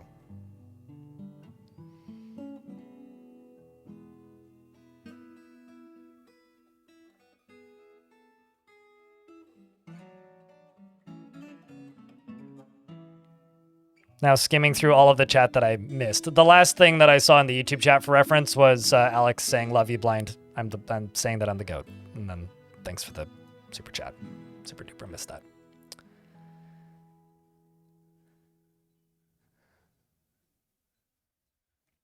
Have I played Distant Worlds Universe? I don't really have any interest in Distant Worlds Universe. If it's the game I'm thinking of, let me look it up.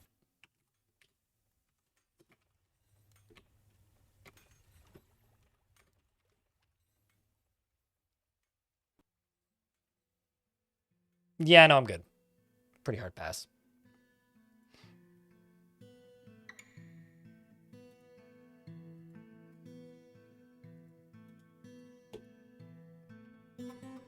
Well, you see, we can't make mead because if we were to start making mead, then the dwarves would realize that they need more.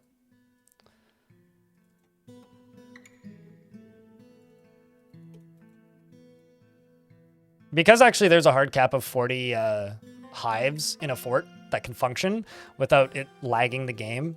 I think you can increase that in the game's raws, but because there's a hard cap of the number of hives you can have at a time, it would actually be impossible for me to make enough alcohol for this fort of mead. Mead is in a weird spot in Dwarf Fort. Everybody wants to specialize with mead and loves the idea of mead, and me too, but mathematically it requires smaller fortresses.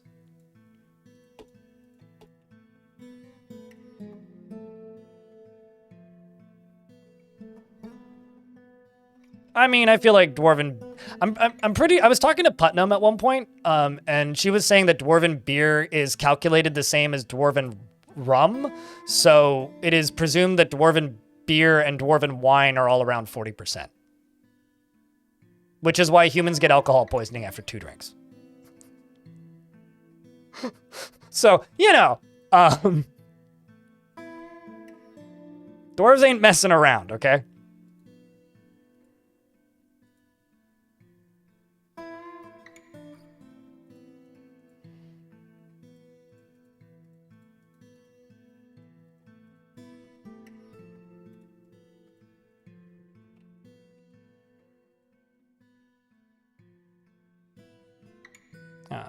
I think 60 something was the highest one. 60 nice. Got it.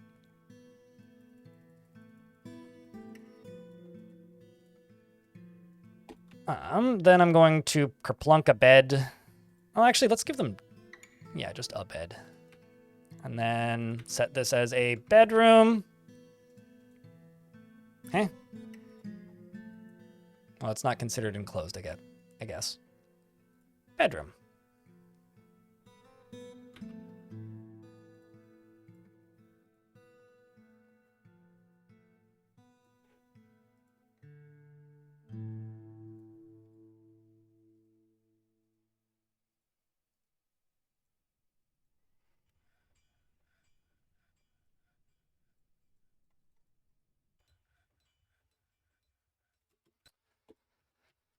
And let's also go down to here, and I'm going to plop down some tombstones.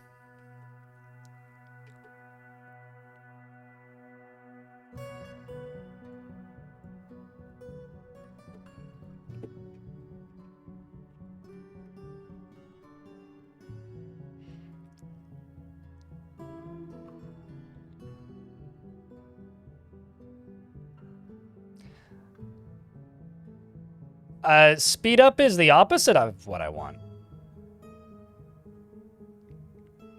How quickly is that a thing to install? Can't touch this.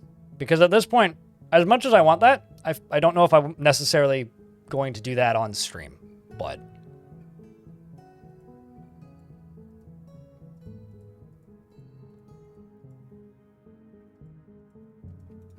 But if that's something I can install with like 3 clicks, then sure.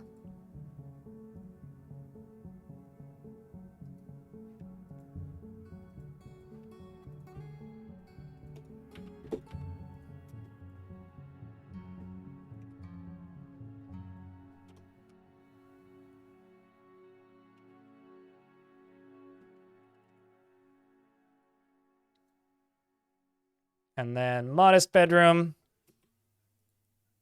You can just go to the general for right now.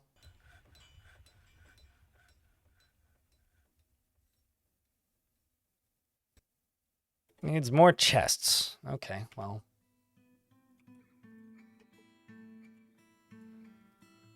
Nine.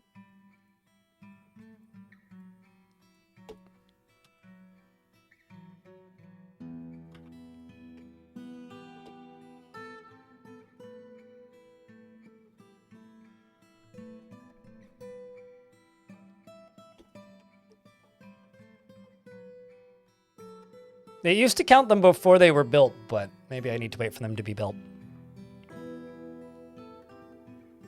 And enable it in the launcher? Okay, well, look, worry about that when we get started. Or drop it in the Star Sector room on Discord and I'll grab it later.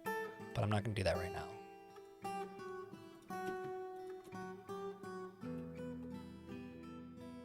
But I will look into that later.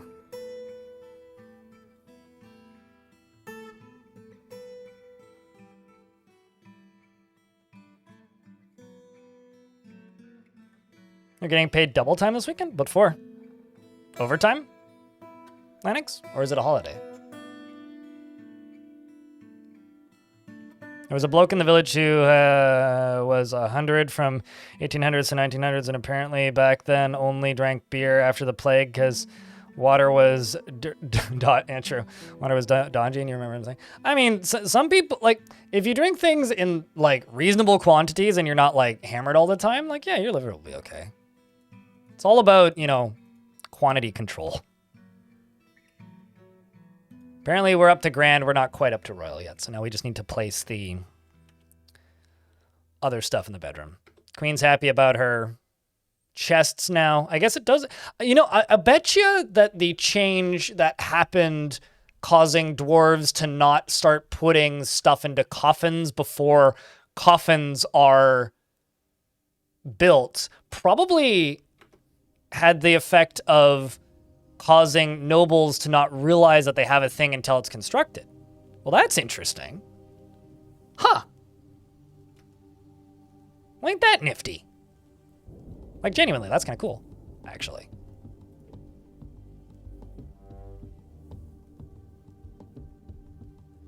The cabinets can replace armor stands and weapon racks. That sentence doesn't make any sense. What do you mean? Are they counted as? No. I don't understand the question, I guess.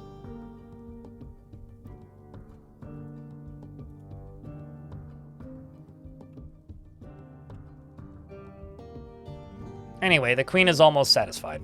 And I need to make bucklers, so let's make leather buckler. Do 3.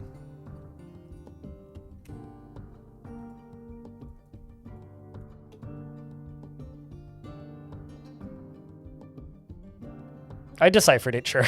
Yeah. I mean, Bones Jonesy, that statement about beer kind of makes me think about all the people who, like, you know, have smoked their entire life and are just fine and healthy. Versus, like, the people who just get lung cancer and die at 22. Like, it's, I don't know. The human body is a wild thing. Just a wild thing. So what do you think of my Queen's Chambers, chat? I think they're about to tell me to dig deeper.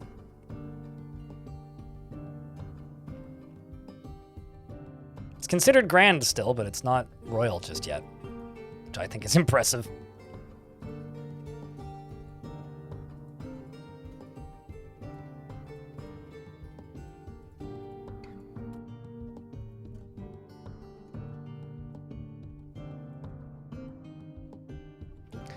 And then let's also go down to here and check this. Still not gone. God damn it.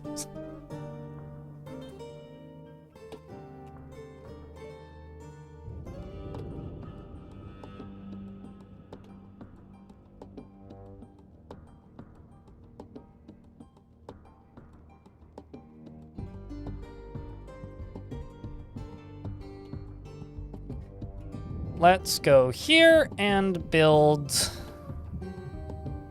this. I don't have 4 logs. Are you for real? Wow. I am out of logs. Huh. That I'm kind of surprised by.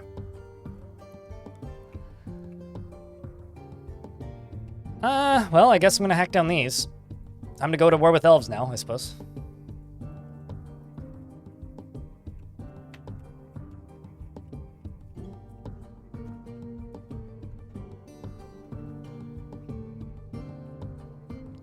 Yes, they do, Bones.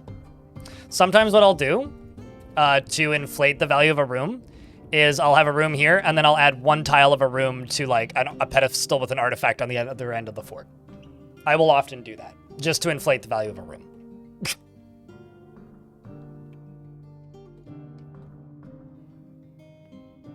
On a pedestal, yes, you can't manually stack items on a weapon rack, though. Mary Crotty.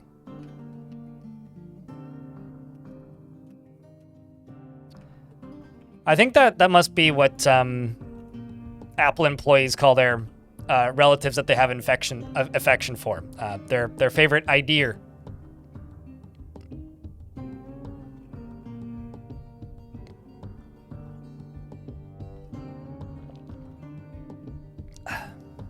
Well, hello, Diamond Destruct.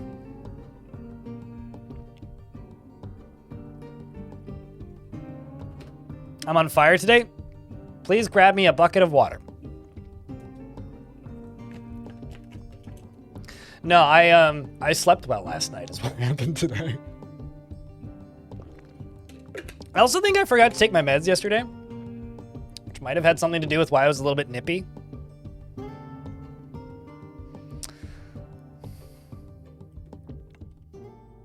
That and combine that with, you know, we are in the end of school season, and also this has been a long fort, so things are a little bit quiet at points.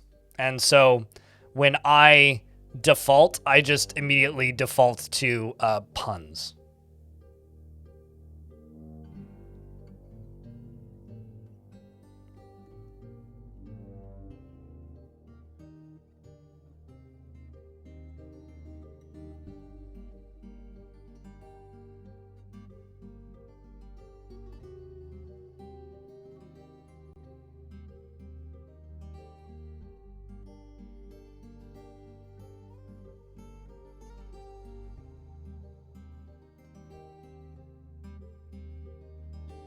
Getting a very odd string of DMs on Patreon.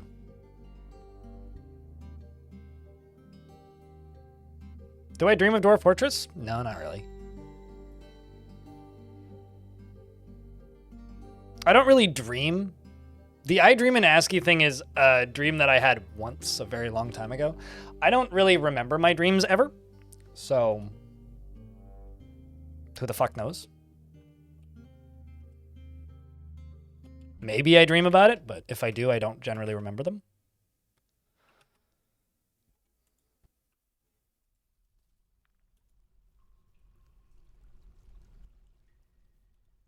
Well, we're getting masterful engravings done there.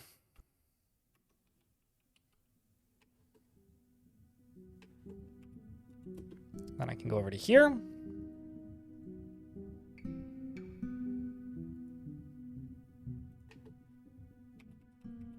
Why isn't this accessible? I'm confused.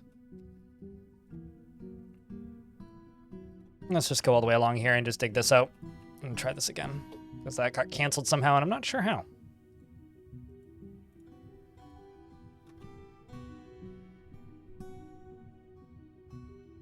blocked at this location. By what?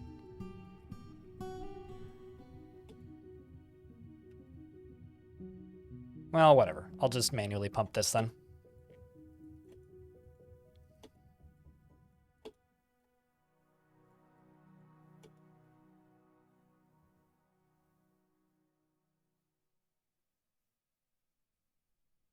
Yes, I'm getting an odd series of DMs with an odd request.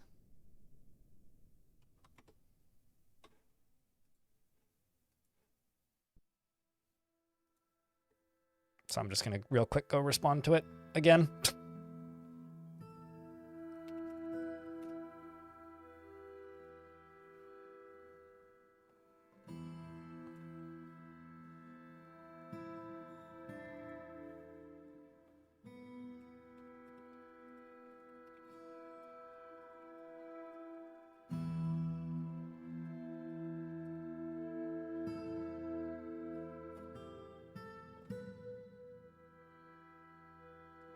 Charles continuing to get reelected.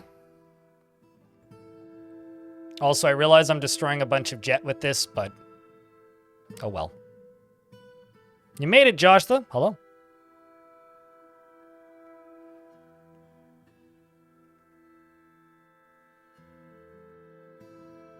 The trick is to wake up in REM sleep and try to remember immediately and don't remember dreams really either.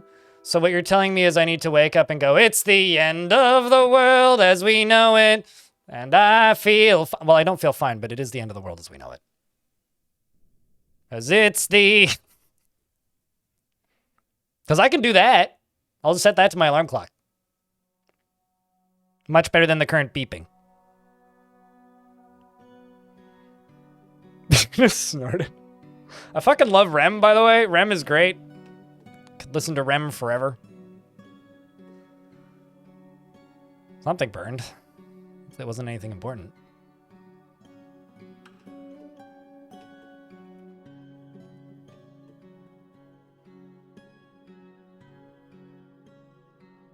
I mean, I feel like if the sun like burned us up in a supernova, we'd be dead already. At least that would be over quicker, hopefully. Wow, they really are picky with this bedroom, eh? Okay, fine. I'll give you some more gold statues then.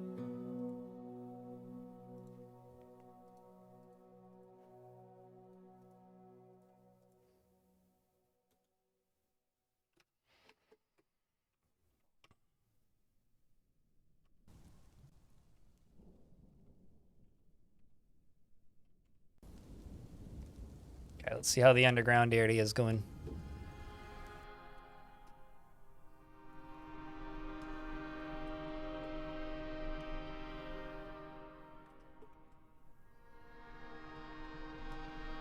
There it is.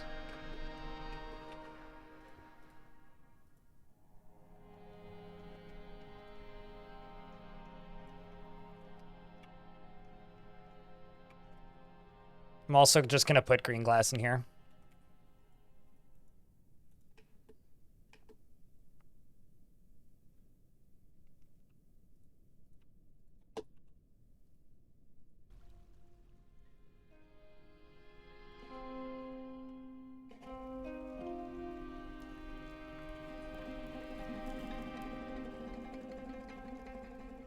Back maybe later tonight. We'll see you later. Bye-bye.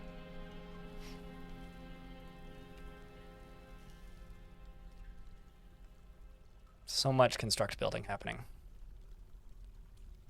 Losing my religion. Also great song.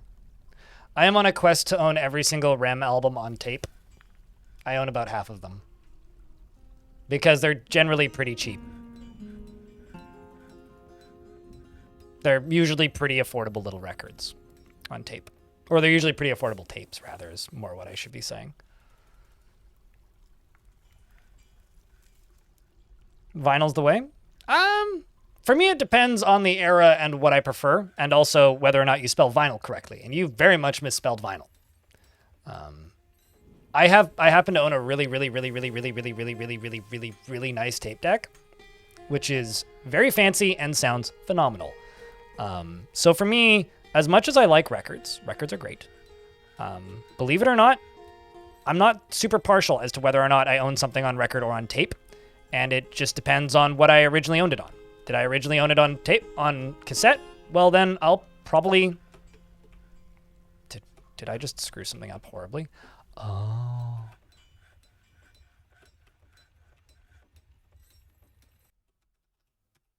Okay, no, I didn't.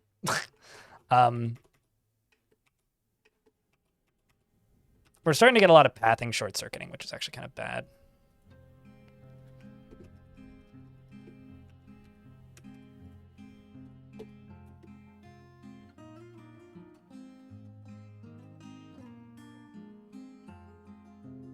No interest in reel-to-reel, too fucking expensive. Nobody makes it, and no music is on that format that I want.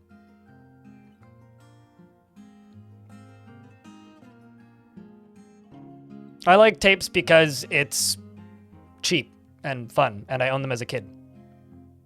I listen to FM radio every morning. I prefer it as a format, especially for getting local news. I make mixtapes. I recorded a bunch of records for my dad a couple weeks ago. I've got some more I'm going to record for him for his birthday. I gave my dad a bunch of Chrome tapes, actually, as well, the last time he was over. The Queen is satisfied with their position here. Everything is properly royal. Properly furnished, and yet a true mountain home must have a true throne. And a true ruler requires 7 symbols. Symbols not of this world. Mere steel will not suffice. Deeper. Deeper, they say. Deeper. I own Metallica's Black album. I got it for free, actually, because it lived in a friend of a friend's truck, and he got rid of that truck, like, 5 years ago or so, and that tape just lived in the tape deck because it was the only tape he owned, and so I got that tape for free when he moved, or when he bought a new truck.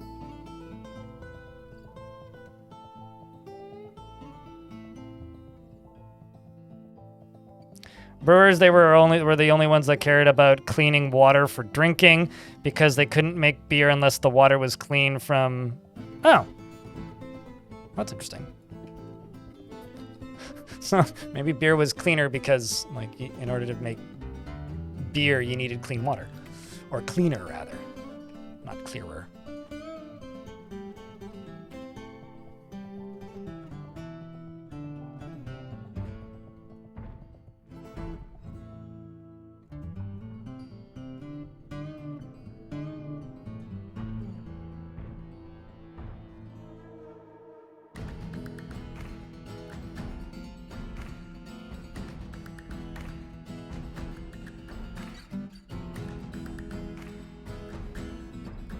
This is gonna hurt the frame rate, but we're gonna do it. It'll fix itself once they're done digging.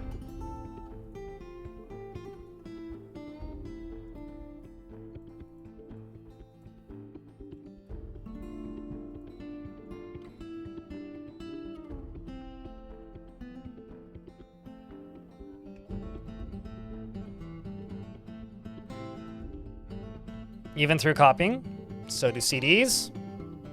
So do records. If anything, due to disc rot, I have records from the 40s that play just fine. I mean, they're a little staticky due to recording quality at the time, alongside of, dust and general decay. But I have CDs that I bought, 15 years ago that don't play anymore due to getting one scratch. So everything decays. So take care of it. But through proper care, I would say that records and tapes have the capability of lasting longer than CDs. And if you're telling me, well, it'll last forever on Spotify, no. Because, one, then I'd have to give Spotify money to not hear fucking ads all the time. And two, music gets removed from Spotify all the goddamn time. Like, all the time. Constantly, so. It highly depends on where your priorities are, and for me, I like owning my music. And also, it's a hobby. Gives me something to tinker with, which is healthy.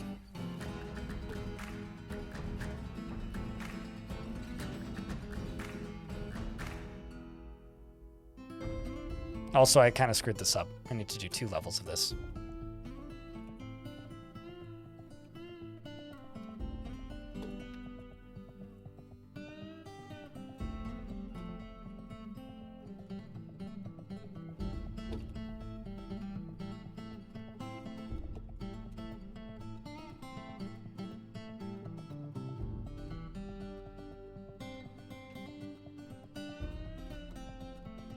Big financial companies backing up their data on tape so that they can resume operations after the apocalypse. Just normal things. Oh, yeah, no, totally.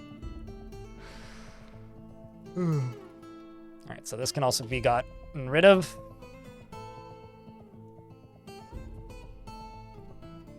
Although, actually, I need to also do this.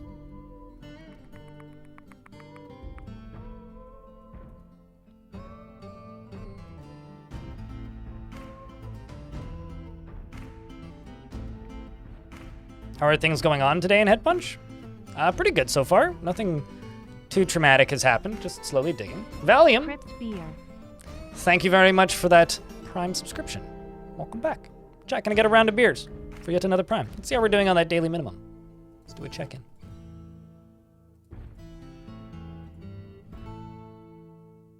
I'm not even a third of the way to my daily minimum. Also, this is just a comment on I guess the way that Twitch is these days. I'm at a 2-year low for bits revenue so far this year, which I think is wild. Yet gift subs are higher than they were 2 years ago. I really wonder why that is. It's interesting.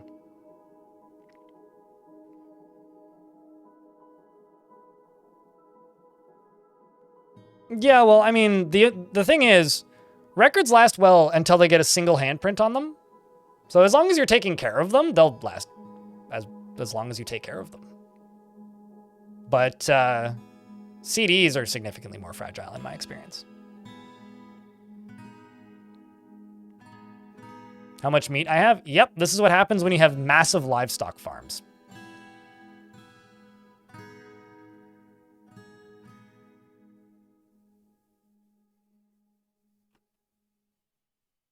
As long as they're kept away from the majority of dust. Yeah, records, well, even with dust on them, records will remain listenable longer and more consistently than CDs or tapes. Yes, this is correct. But they're also more expensive to copy. Yeah, I mean, I have a very heavily decayed Pink Floyd, Dark Side of the Moon. Extremely decayed copy of it. And it still plays. I mean, there's a noticeable clicking at parts, but it happens so much you don't even notice it after a while. And I say that kind of as a joke, but no, genuinely, I kind of stopped noticing it after a bit. Oh, that's pretty cool, DS.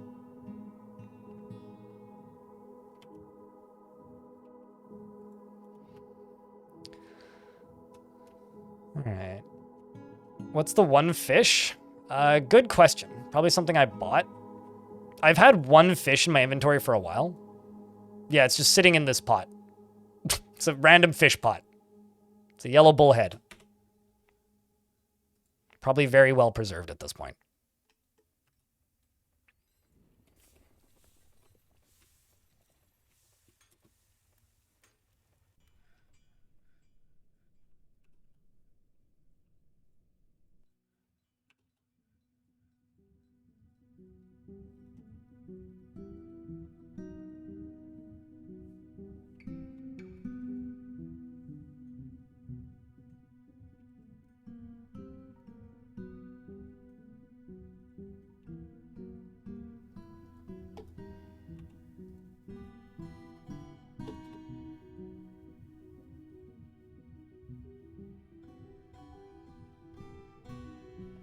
How does new music translate into records? It highly depends on who is mastering it.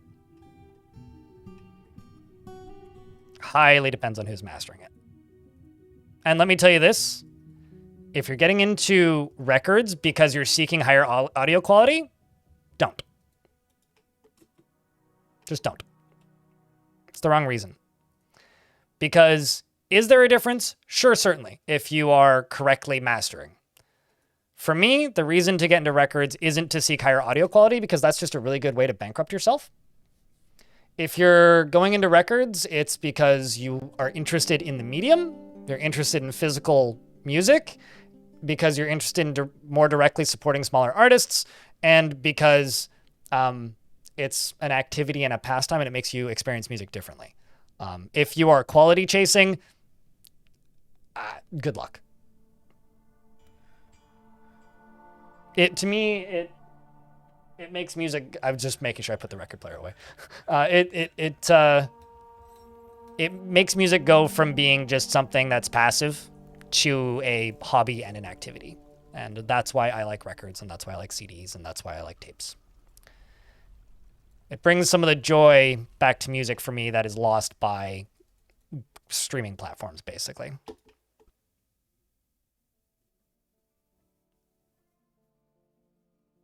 Sure, or that. That's also a valid reason.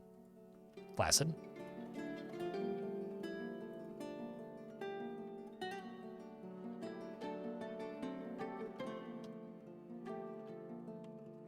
You are in fact alive, Joshta. You're digging, you're mining, and you're quite happy. You're a legendary miner and novice for furnace operator. Do I have a strange mood running right now that I've missed? No, I don't.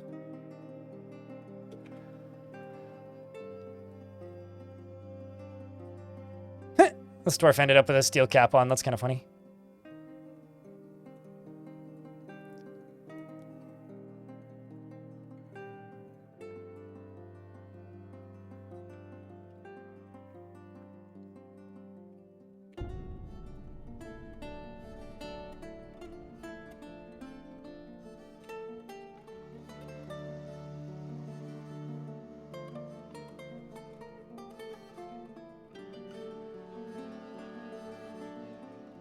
Basically, like, if you're chasing audio quality, get yourself a really good streaming device that holds music locally, or some sort of server infrastructure that holds music locally. Get yourself a lot of hard drives and get a lot of FLAC files. That is honestly how you get the highest quality music these days. People that, you know, go on preaching about the quality of... It needs to be on a ground or near a machine, but that's... I don't get it. Odd. That should be buildable, because it is above this. Oh, it's because it's disengaged. Right. I'm an idiot. Okay, well.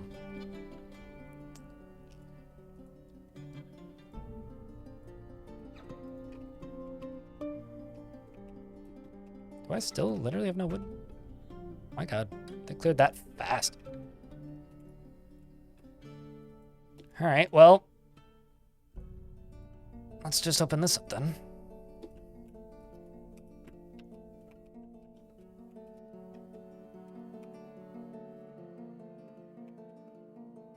Like I said, time to go to war with the elves. Because they will attack me at this point if I do this, but I need it. Because of the scale of this fort.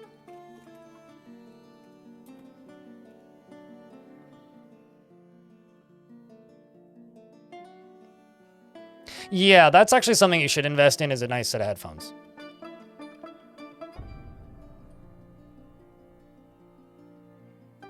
The reason I like audio gear as well is because it turns out a lot of people don't want their old hi-fi racks.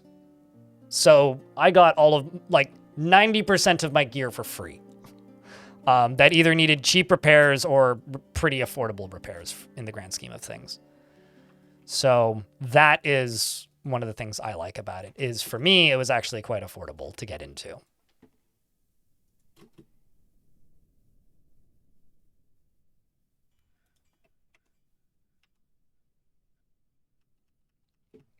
This one time at band camp, she stuck a flute in her pussy. Is that where we're going? Is that the discussion we having?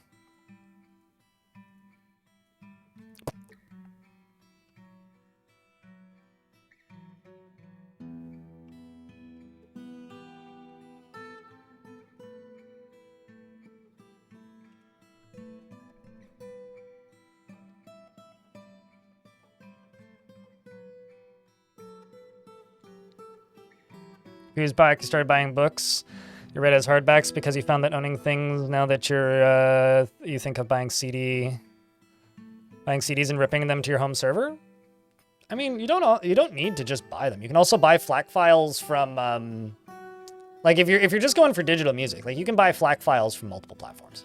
Just make sure that you can get FLACs. As long as you can get FLACs, then you know you can get the highest quality audio. If quality is something that's important to you.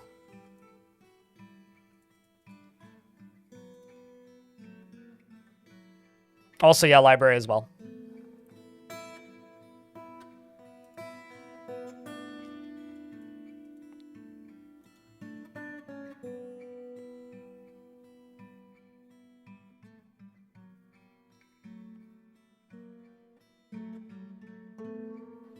I have a very expensive hobby. Yeah, no, I mean, it can be a expensive hobby. But I'm of the opinion that any hobby can be expensive if you make it expensive. But any hobby can be affordable if you make it affordable, right? Like you can get into records on a budget and not have an expensive hobby. You can get into records and not be on a budget and spend a lot of money and have a very expensive hobby. But it entirely depends on like what you're trying to accomplish with your hobby, right? That's all it really is. It can be as expensive or as inexpensive as you make it. Okay, so something I need to do right now is forbid all these. So I got so many jobs queuing up all of a sudden to come gather all this wood. And I need to go down here, and I need to go here, and I need to go here, and I need to go here, and I need to grab this and go over to here. Okay. I'm just going to follow this dwarf, and I'm going to go use the toilet. I will be right back.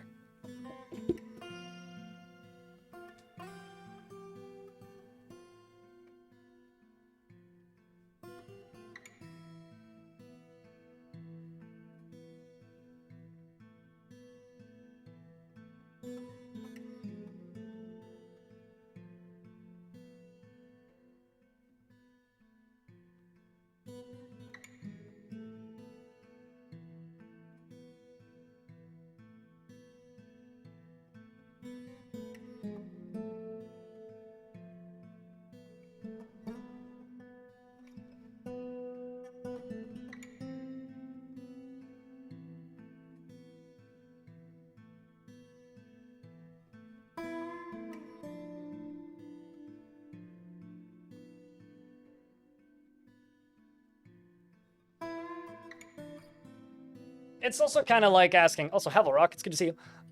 It's also kind of like asking, is playing PC games an expensive hobby? Certainly, you know, if you buy a top-end PC and play every single AAA game the day it releases, right? But it's also a very cheap hobby if you buy a Steam Deck and only buy indie games on sale. Like, you don't have to make every hobby expensive.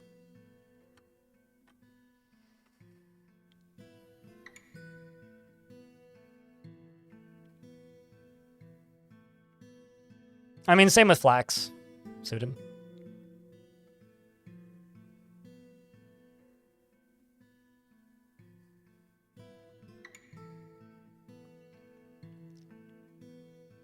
I just want to highlight what Angry Burrito in YouTube chat said, which also, by the way, your username's great, which is also artwork, and some of the record art is so cool. No, I completely agree.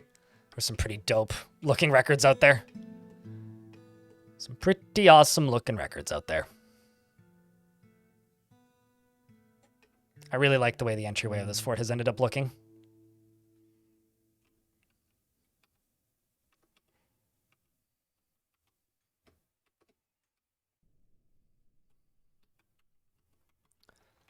I guess shifts. Okay, well.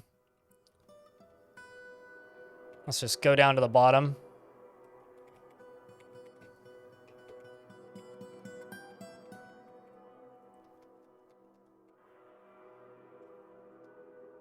I need to hotkey this, so this will be Shift F2.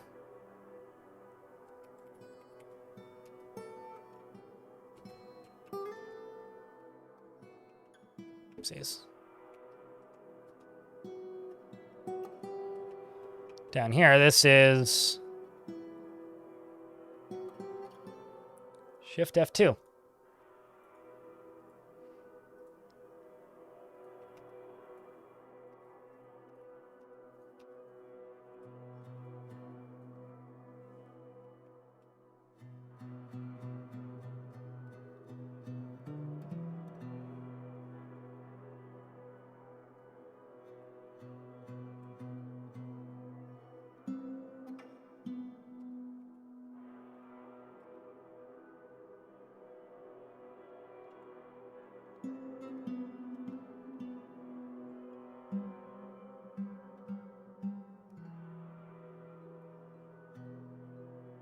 Automate it.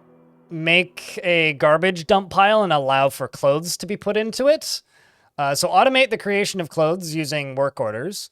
Make a refuse stockpile and allow them to put damaged clothes in the refuse stockpile because they will only put damaged clothes in the refuse stockpile, and then sell the remainder. Managing clothes is extremely easy and straightforward. The game just doesn't tell you how to do it in an easy, straightforward fashion.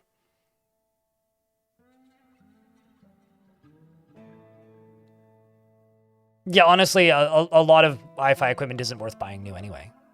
A lot of the older stuff is...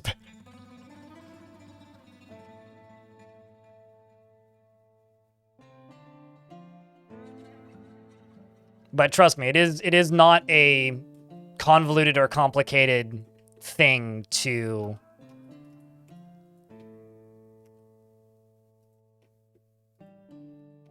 deal with clothing in Dwarfport. People just overthink it a lot of the time.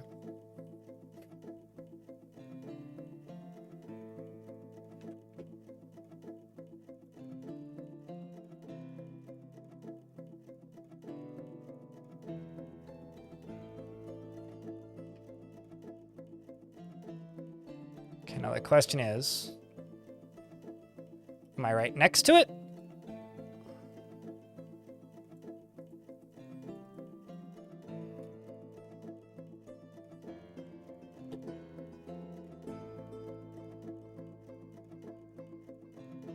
It's an ad break.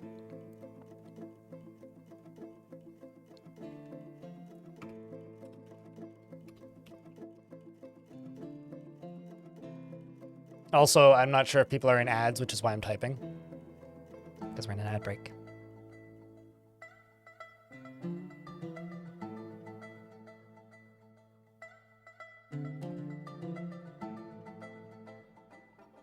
We replaced the old AWA receiver in our front room with a budget Onkyo, and it's so much better. It's like light and day. Doesn't sound like a muddy mess anymore. It sounds like you had parts that were going on it. I have an older realistic receiver, which I really want to get repaired, but it needs to be recapped, and it also sounds like a muddy, like, vomit train. It sounds awful.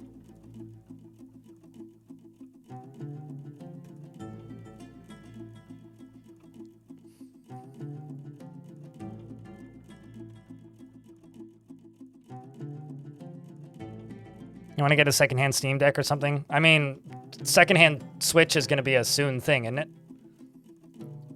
Because people are probably going to sell them off.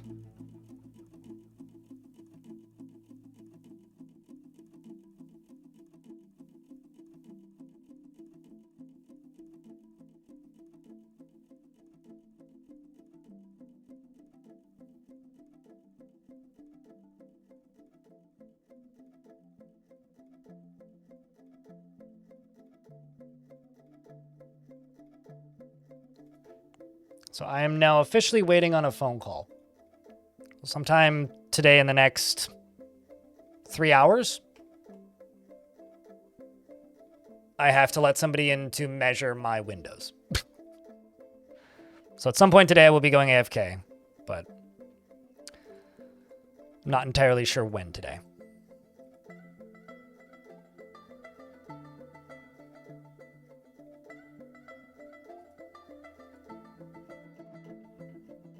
Let's see if I can find this sucker.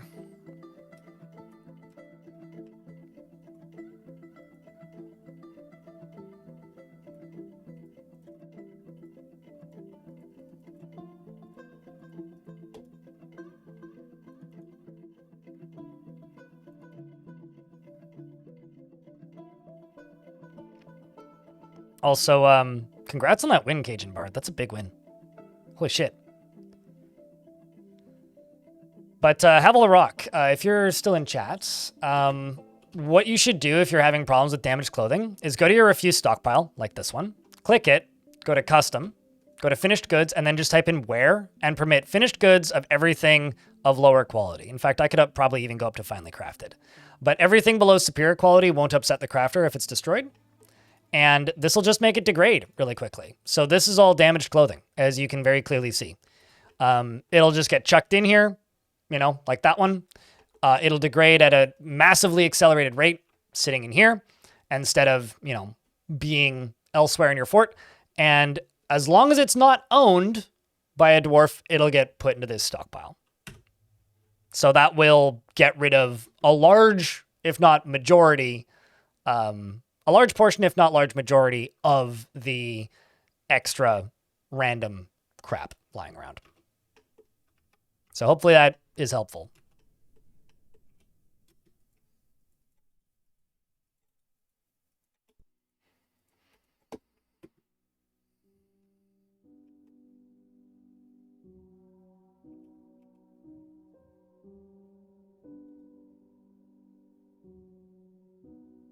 Have I finished collecting forgotten Pokemons? I don't know. I forgot. I haven't finished. I mean, we got more space, but we've caught 20. We're getting close to space for 21. We also have a dragon that I'll probably make fight demons. But I don't think there is like a finished mark. I'm currently digging towards hell, you know? So when we hit hell, we will begin the fun brigade.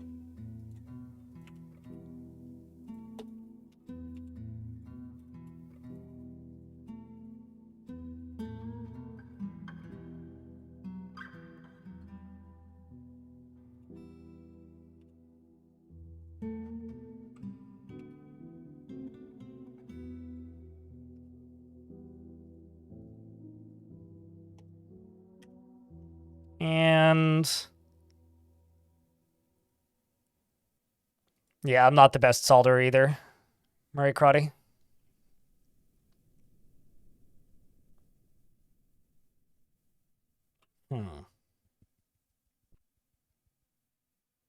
What was I doing? Dig, probably.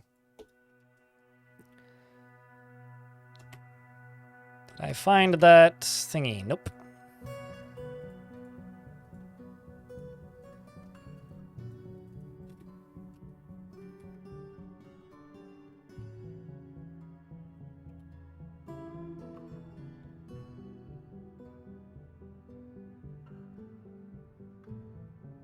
Deep digging into the lava sea is your favorite part of the game. That's kind of what I want to do in my next fort too, is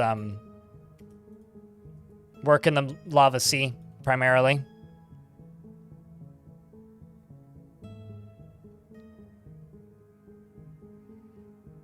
Got this far in the game, but your king is going to have to wait a bit to have all of its nice rooms, you think? But just make sure that they, at the very least, have the rooms assigned, even if it's not the right value. Because then, at the very least, they can like complete all their tasks. Even it'll upset them having to complete their tasks in a lower value environment, but you want them to, at the very least, be able to complete the tasks.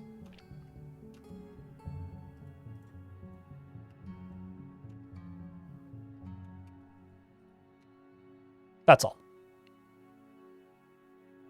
So just make sure that like they have the rooms assigned, if nothing else.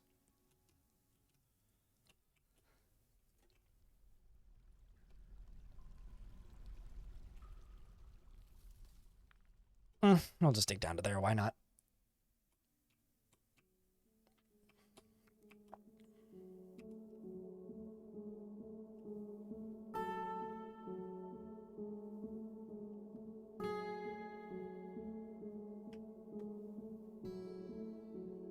As we continue to dig deeper. This very much is in that point of the fort. Just so you can update your 3DS's USB to USB-C? Yeah, fair. How many years have I been working on this fort? 30-something. We're getting close to 40, I think. My YouTube chat has stopped functioning twice now today. YouTube chat, please. So YouTube folks, if I'm slower than usual to respond to things, it's because YouTube chat keeps ceasing to function for some reason.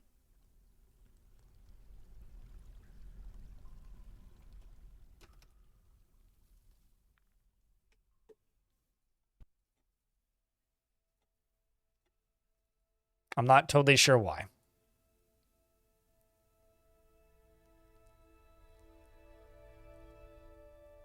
Solder is cool, but also, like many hobbies, it's the question of, is it worth investing in said hobby?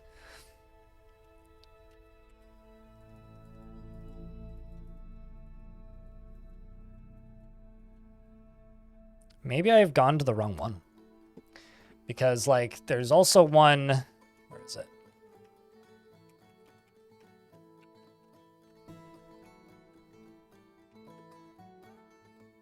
There's this one. There's this one that I'm digging into right now. Which is right here.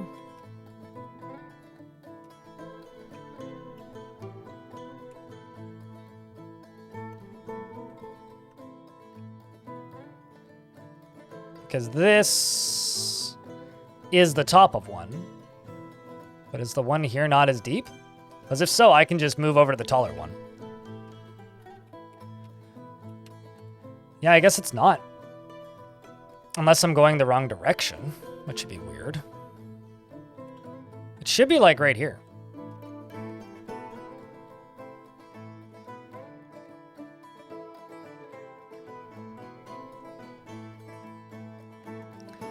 I mean, that's some, well, not necessarily release them, but at the very least locate the tower for them. It is kind of something I need to do at this point. Yeah, screw it. We'll just go a little bit further. I'll just go to the one over here. Because I've been digging over here, but I can go a little further. It's not a huge deal.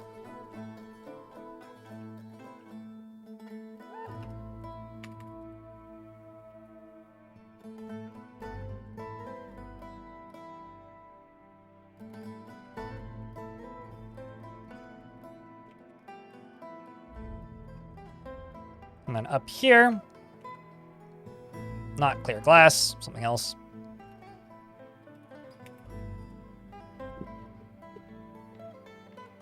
Let's just do shale. Shale's easy. Got tons of it too.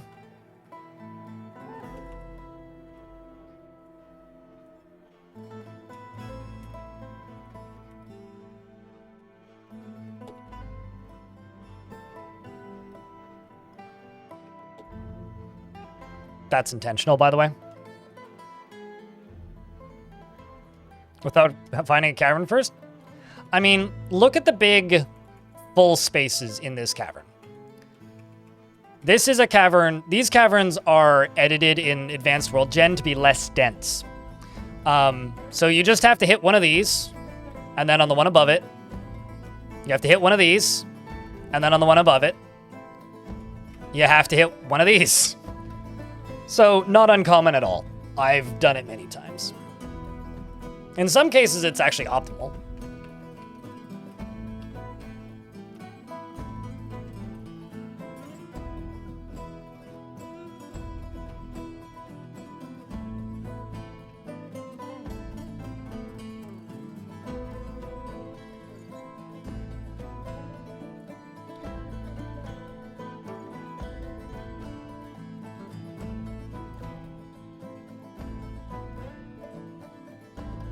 But yeah, not uncommon at all would probably be the best response to that.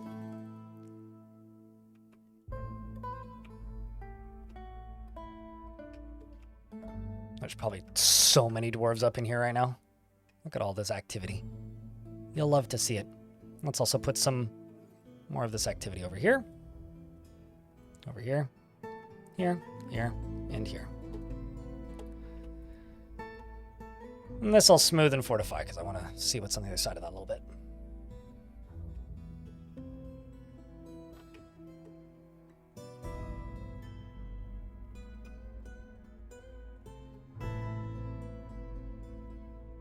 What am I working on right now? We're working on digging too deeply so that I can finish up my my arena and populate it with demons so that I can make them fight forgotten beasts. Ideally in the arena, but if I have to settle for not in the arena, I'll take it. How you doing, Adra? It's good to see you, man.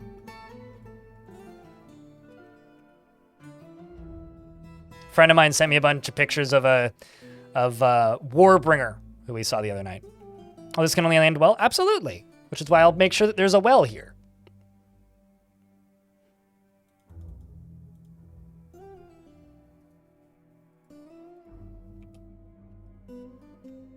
There's water here? Oh, I see. Getting into the edge of it? Oh, it must be one layer beneath this. Deep within this place, we've uncovered what must be a treasure of the gods. Well, found it. This is a dark metal maul. All craft dwarf is of the highest quality. That's pretty dope. Look at that. Well, let's assign that to the king, or the queen, rather. And do I have a hammer? Lord. I do. What squad are you in? You can use the king's weapon. You are in the something of pointing.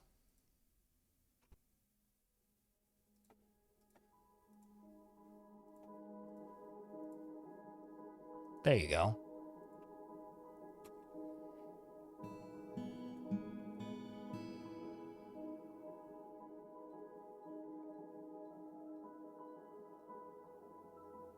Did you just... It's an artifact. Why'd you grab an artifact mace? Are you going to go equip 2 weapons? It's not what I asked you to do. Specifically, I asked you to go pick up that maul. Oh no, I clicked the... I did select an artifact wrap weapon. I just clicked the wrong one.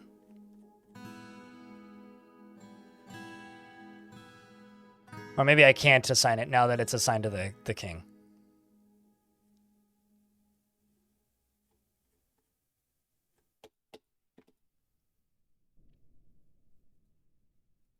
Oh, no, it's just still forbidden. That would do it.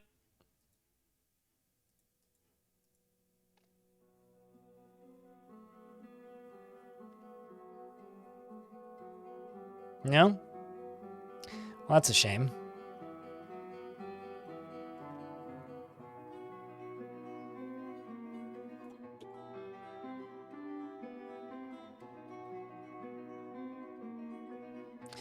Whatever. So you go grab whatever, then. This will get put away.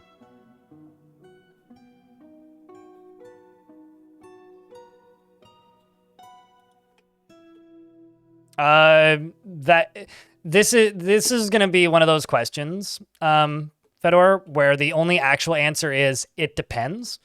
Unfortunately, there's a lot of questions in Dwarf Fortress that just end with well, it depends. So the unfortunate only way that I can answer that question is, well, it depends. It depends on where you've built in proximity to your faction. It depends on your fortress's wealth, the amount you're exporting. It depends on how many dwarves are alive in the world, what's in between you and your home faction. It depends on a lot of things. And I realize that that's not always the most satisfying answer to a question, but unfortunately it's the only one that I can actually give you. Is, well, it depends.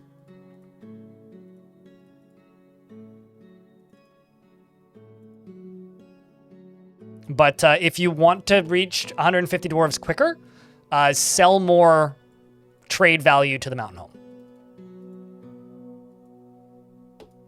Just sell more trade value to the mountain home. Something evil is emerging from this newly exposed pocket. Well, rip. I kind of thought we'd be okay thinking this way, but clearly not. We got a winged devil, which is a very large blob composed of snow. Aw, it's a big snowball. It has wings and it appears to be emaciated. Whack it.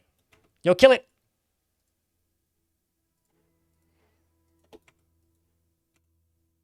But let's see if you'll get it. No. Run away, Ton. Run away, Ton. The winged devil pushes you. Oh, no. But there is no force. Wait. Okay, well, was able to push you over, and that made you drop your pick. I've been injured badly. I feel so shaken. I must withdraw. Okay, so pushed you in the head, but there is no force. Push them, bruising them. So it can bruise or, do nothing, really. Which means this dwarf is going to die due to getting squished. Run away, kiddo. Run away, Armitage. All right. Rip. Are you going to go fight it? Oh, wow. Justin TV going in for the duel. Misses twice. Justin TV may fall today, chat. Is now winded. Says, can it all end so quickly? Begone, fear. Rest in peace. Zas? YouTube comes up and then runs away in fear. Zos over here is fighting, and it seems to be going poorly.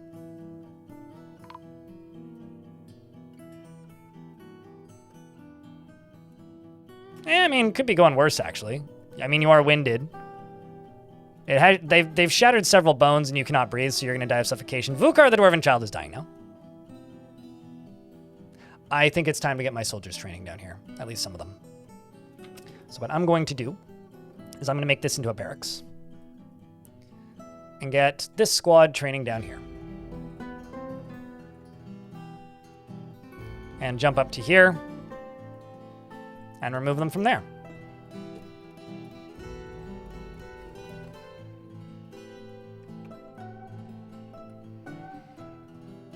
Got this dwarf continuing to fight, and then Zatan runs in and I think hit it with a pick and killed it. Strikes the winged devil with the Brismas pick, and the severed part sails off it again, strikes it again in the body, breaking the tissue. Well, I guess you do in fact know more than nothing, Jon Snow. I wouldn't even say a glass cannon, but did manage to kill a good number of dwarves, unfortunately. Kiddo here's dead. There's no two ways about it.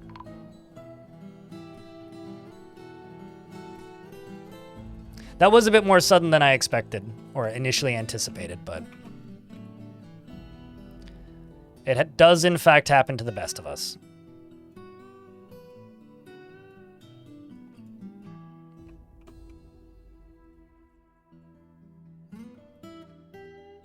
So they're just going to train here. How big is this squad? It is full. Same with that one.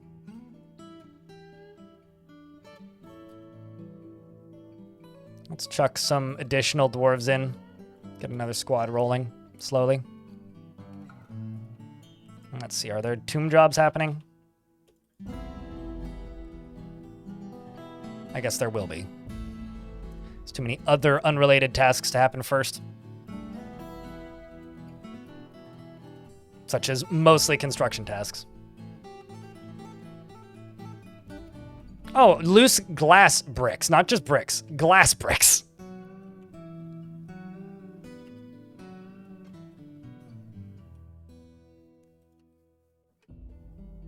Oh. Well, this is bad on multiple levels. Well, ain't that hysterical? Something evil is emerging from the newly exposed pocket. But there's also lava right there. I'm concerned about the lava. Critter is whatever. What is critter? Oh, also it has fire. It's a tick. It's a fire-breathing tick demon. Lovely. This is a large one-eyed tick. It has lacy wings and it belches and croaks. Its slate gray exoskeleton is sleek and smooth. Beware its whatevers. And Thob here is on fire. Uh-huh. So that's good.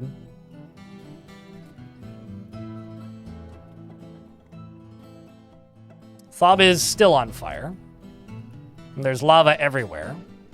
Are you on fire, Critter? I can't tell. It kind of looks like it is, but you may have just killed two things in a row that are now burning. Let me just forbid everything down here. You should also turn around. Now the question is, where is the monster? There it is. Oh gosh, indeed, yes. It's not going to move until the smoke clears. But there's, like, this on fire, so.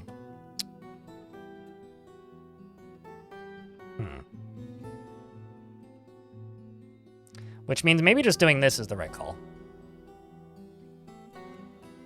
We'll see.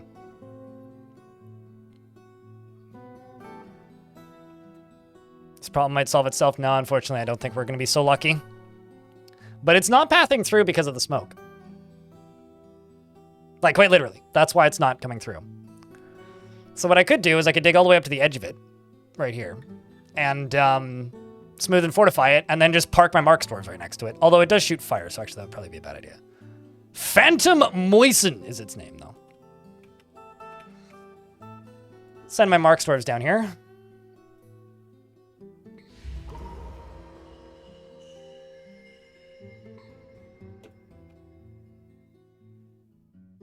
Errol, the farmer's been found dead, and Munum, the fisher dwarf, has gone into a fey mood and has claimed a magma glass furnace. Do I have raw glass? I guess I do.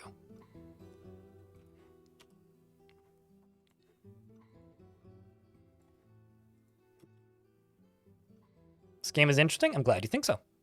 I think so too.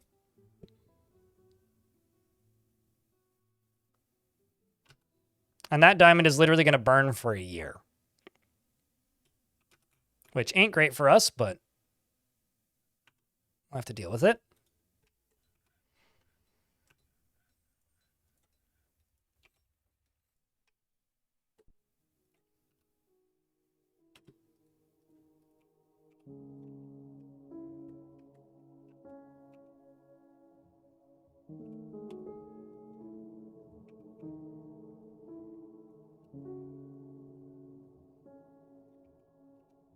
And then I will do priority number 2 and number 2 so that they just dig straight through. Why not trap it and add it to the zoo? That's kind of what I was thinking too. But I have to get this built first.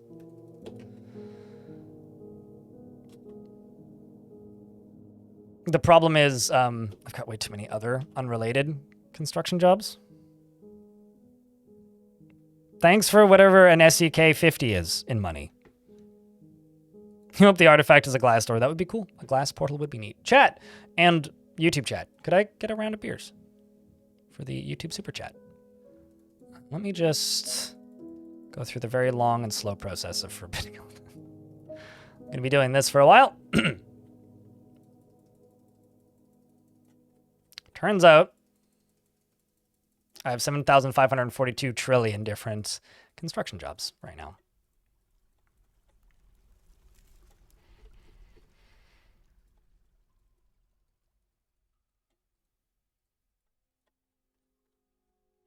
It is 5 USD. Thanks for the $5. I don't know, I don't know all these conversions off the top of my head, but appreciate it.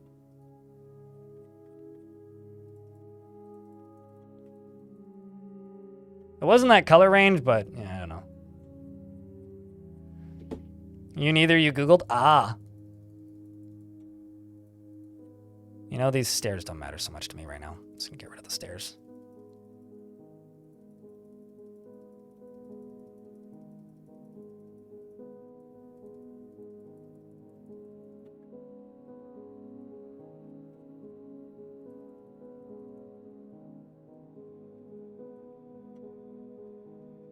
We're getting close to the bottom, so that's good.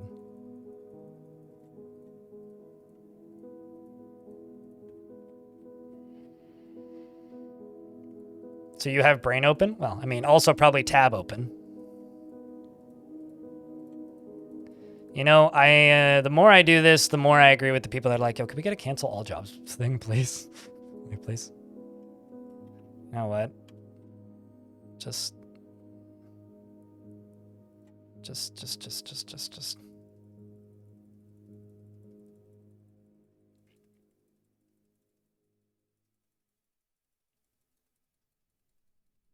Oh, I'm sure they do. But I don't really care about DF Hacks features generally. I actually don't like the building priority feature because it gives me too much direct control, and I am not fond of having too much direct control for the dwarves. To me, it makes the dwarves too efficient, and I kind of like the inefficiencies. I just want to be able to pause all and unpause all in that menu. That's all I really want. But yes, I am very well aware of the features that DF Hack has.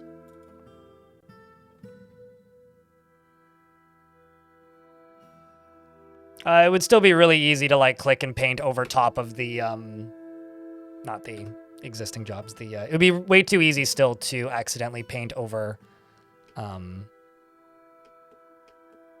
a task that you don't want to be completed.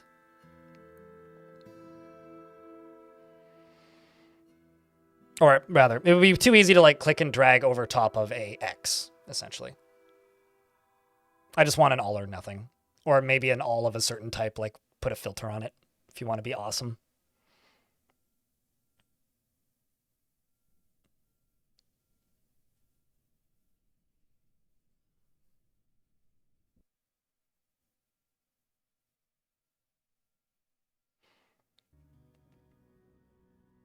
I fucking hate Oxygen Not Included. I truly despise that game. I find it kind of insufferable to play.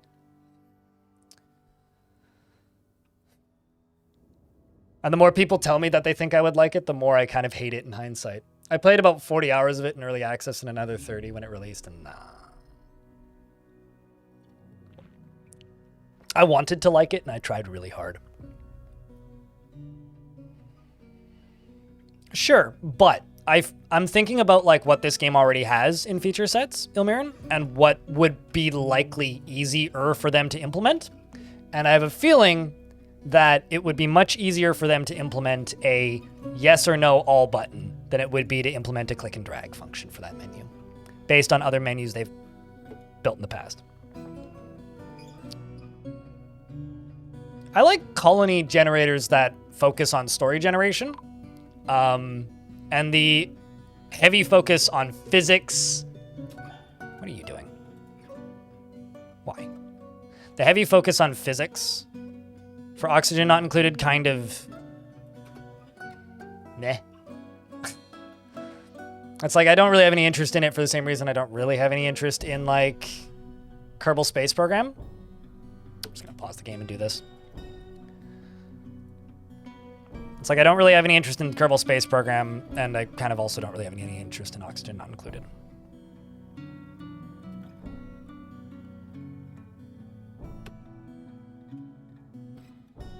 I mean, neither do I, admittedly, Ilmirin. I'm just thinking, like, in regards to systems that the game has already, right? Archmatux, thank you very much for the 16th month and helping me creep ever closer to the daily minimum. If I check YouTube chat, okay, so $9 of YouTube revenue. What have we done for Twitch so far today?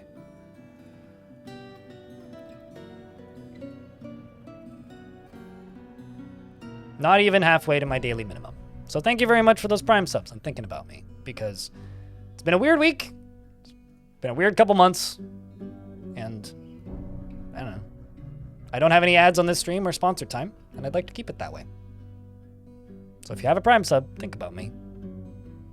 I try not to just directly ask for money, but, you know, c'est la vie. Makes the world go round, as they say. Like it or not. I've answered that question about a dozen times so far today, Journey. You can go earlier in the VOD if you want to check, or wait until later. Asking about Star Sector again. Okay, you can back up here, Dwarf. There is stranger danger in this tunnel.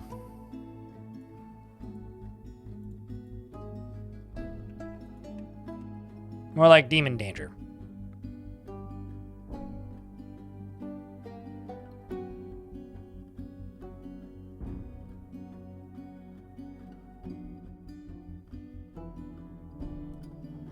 Sounds like there's cave access. Sampurius. Rayleek, thanks for the 10-pack. That'll speed things up a bit, for sure. Appreciate you greatly.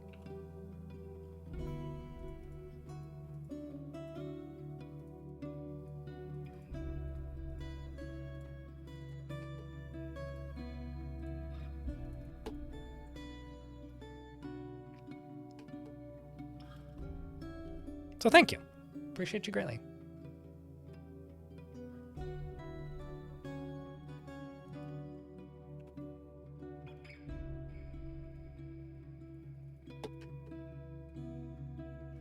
I dunno, 27 is just a number.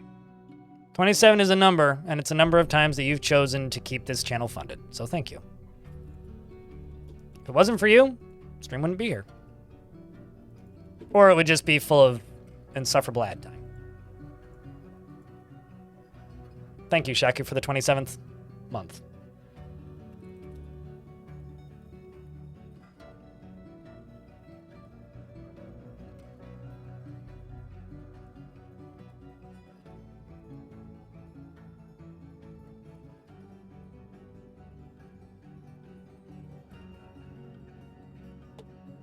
And then let's jump up to here.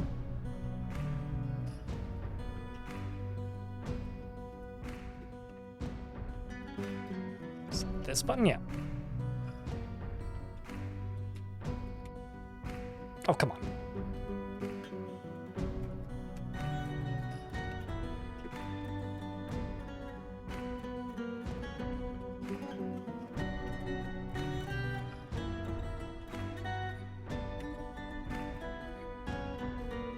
There we go. Rolf, thanks for checking a gift at Zalvi. Welcome back to the land of the sub, Zalvi. Appreciate you. And thanks, Rolf.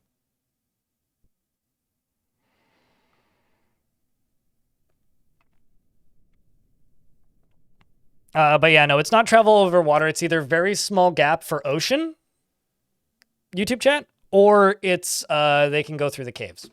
So if there's cave access, they can go through the caves. It's just less likely that they'll choose that route.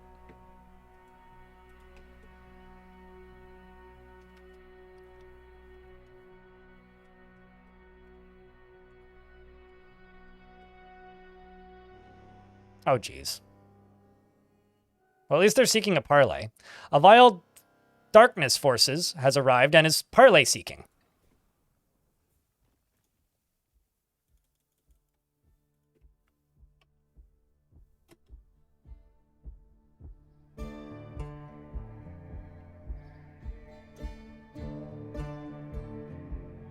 You'll probably be grabbing another one if I ever do more of them. Trust me, I will do more mugs. They usually coincide with videos. Although I didn't do one for the last one because the one before that didn't perform well enough to be worth it. But DS, thanks for the 20-pack. Holy shit. Cheers. That is the stop blind from complaining button.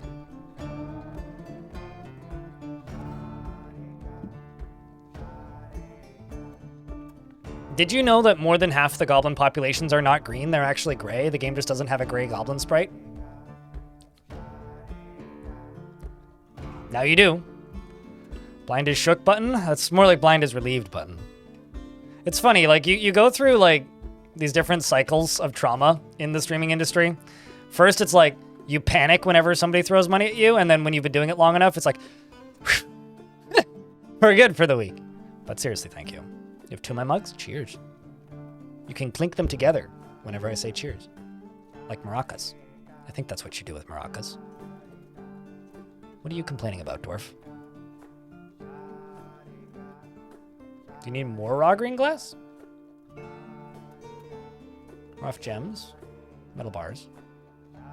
Hand hides. Plant cloth. Stone boulders.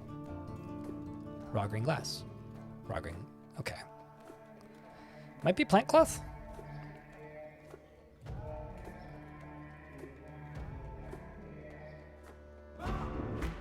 Nope. It's not that. I'm suspecting you need more raw green glass.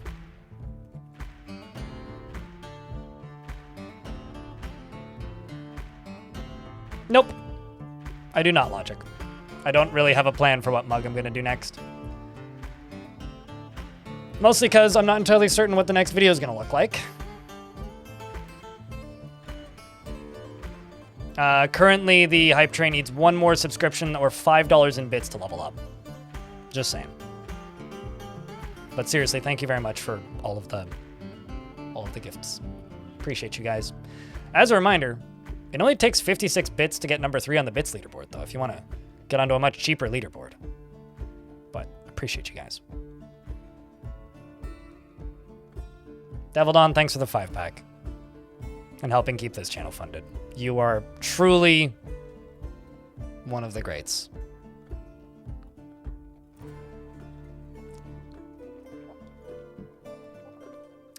Jonesy, I hate to break it to you, but that emote has run out, so you're the only one who sees it.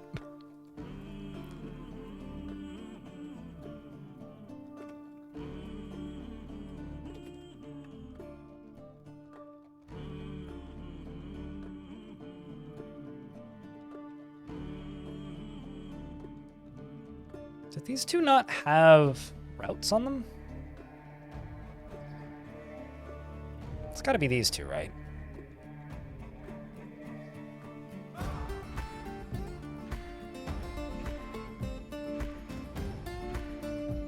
Thanks for the additional $5. Temperius in the YouTube chat. We've probably hit the daily minimum now, so everything at this point is just me saying thank you. Seriously.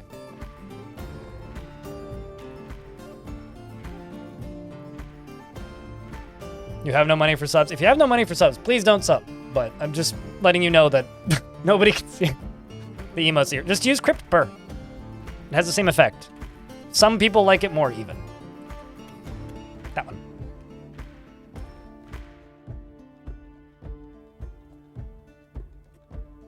Which was drawn by hand in MS Paint. You wouldn't know by its clarity and clear design. But it is very much an MS Paint drawing.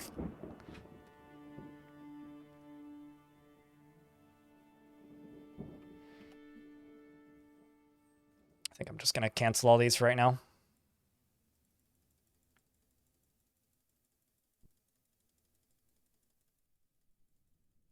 Using paint for art? I mean, no one would do such a thing, right, Stone? You miss MS Paint sometimes?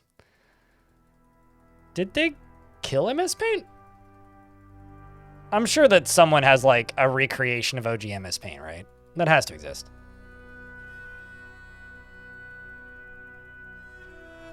Onyx, thank you very much for checking us up at Jonesy.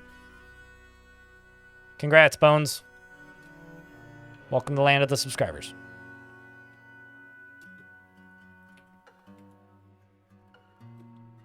Okay, so monsters moved there. We're now waiting on this.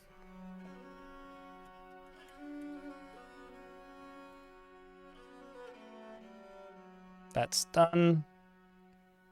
Now they're linking the other one. Also need to dig through this. Not all that, just that. This needs a sheep. Or something. Go to work. And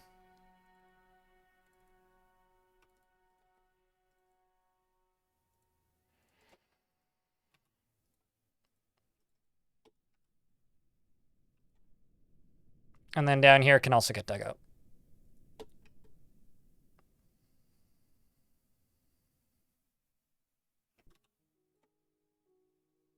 But seriously, chat, thank you very much for all the support. I'm truly one of the lucky ones. But I'm not intending any sarcasm in that, if it sounds like it.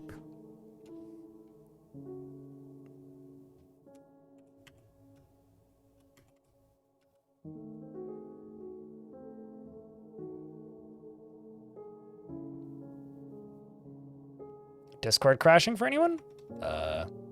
Seems to be up on my end. Does in fact seem to be up on my end.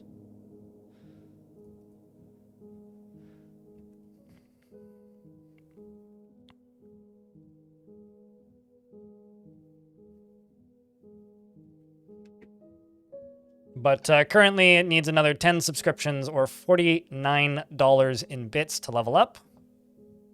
Just saying. But it is nearing the end of the train, so I just have to say, chat, thank you very much for helping keep the channel funded, and I'll update you guys on the daily minimum in a couple of minutes.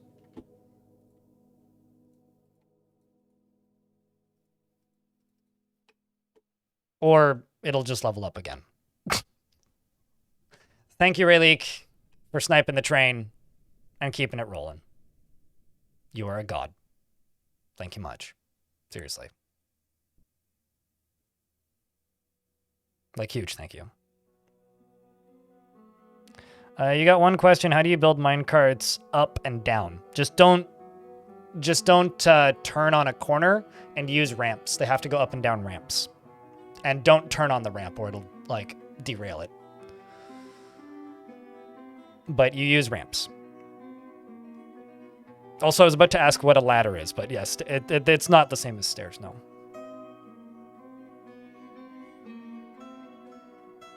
All of my rooms are asymmetrical, though. Like, literally all of them are. You have to see beauty in asymmetry to enjoy this stream.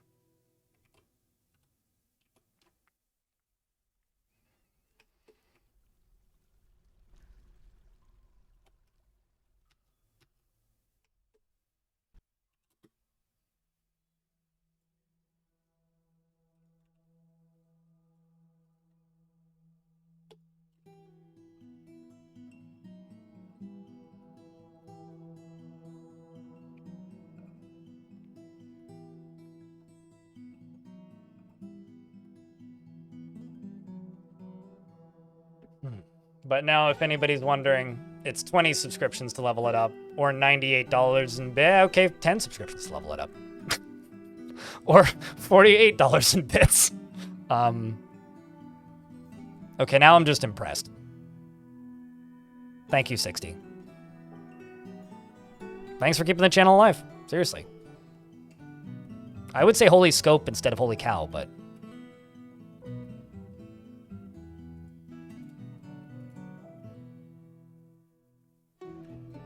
But yeah, no, that's crazy. Payday? It must be. I guess it is a Thursday. It's probably payday for somebody. Payday for me is on Monday, I think? I think it's Monday. Whatever day the 14th is.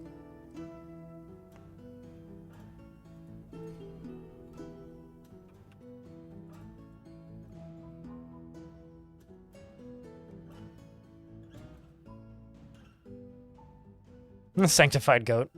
Goatess in this case. She's made us 6 children.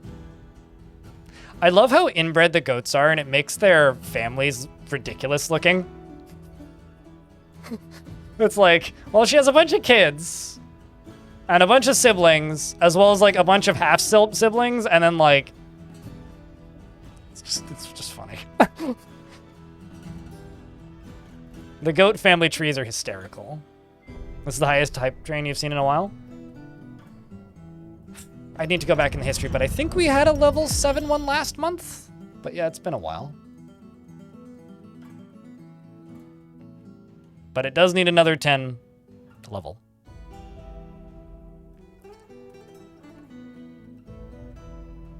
Monom, the Fisher Dwarf, has created Telling Kobem, a green glass grate, and offers it to the head cave of Clobbering.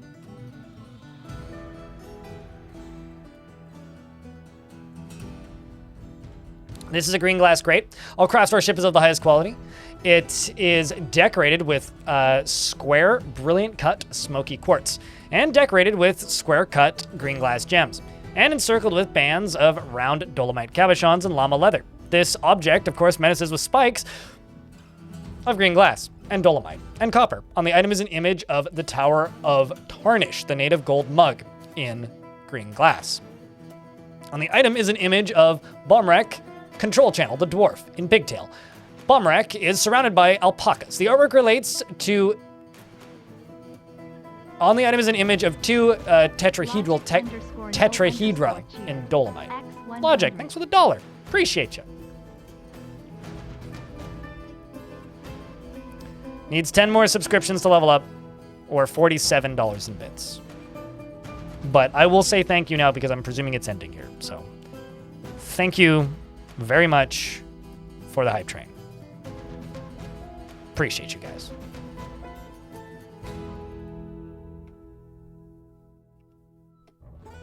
Okay, let's jump down to here. You want it to be on the leaderboard? Hey, you know, you also got an emote out of it, probably, because you'll get the silly surprise mechanic chests. I don't know how I like the hype chests. I don't need an animation to get an emote, but...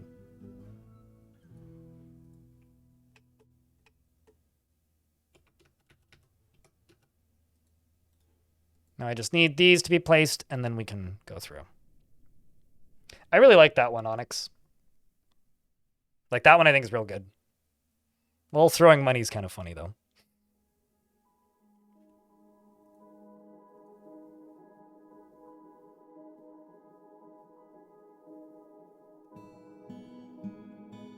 Chat's lit today? True that.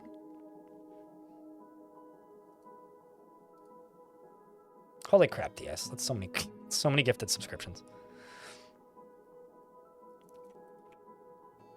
I probably should make lighter doors, because copper doors are kind of heavy, and they take a while to build.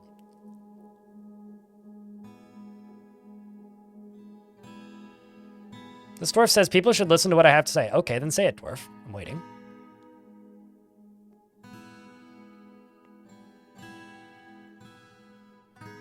Kind of boring to get a grate? Nah, it's an untoppable grate.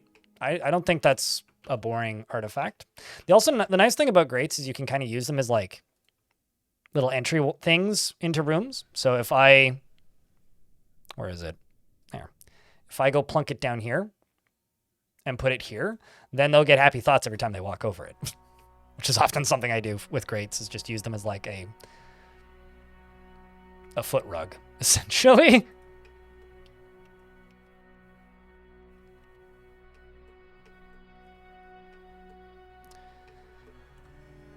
Okay, well,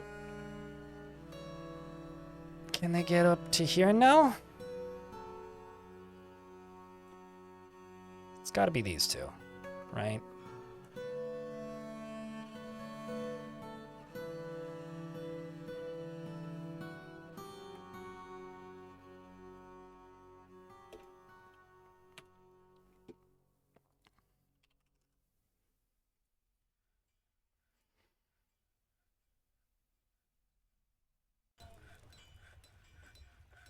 I'm going to make sure that this automated launch system works. And if the answer is yes, and it does in fact work, then at that point I will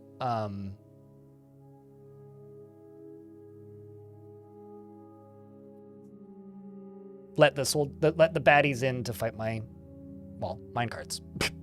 I'm not going to fight my soldiers. That would be silly. Probably same as yesterday, so 3 p.m. So at roughly an hour and a half. Although I'm waiting on a phone call, which hasn't come through yet. Sometime between 1 and 3. Basically, like, after my windows get measured is when I will be swapping to Star Sector, probably.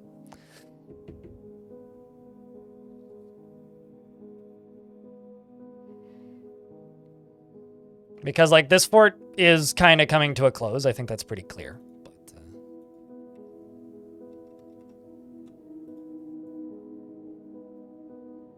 I'm not getting... Speak of the devil. 2 seconds.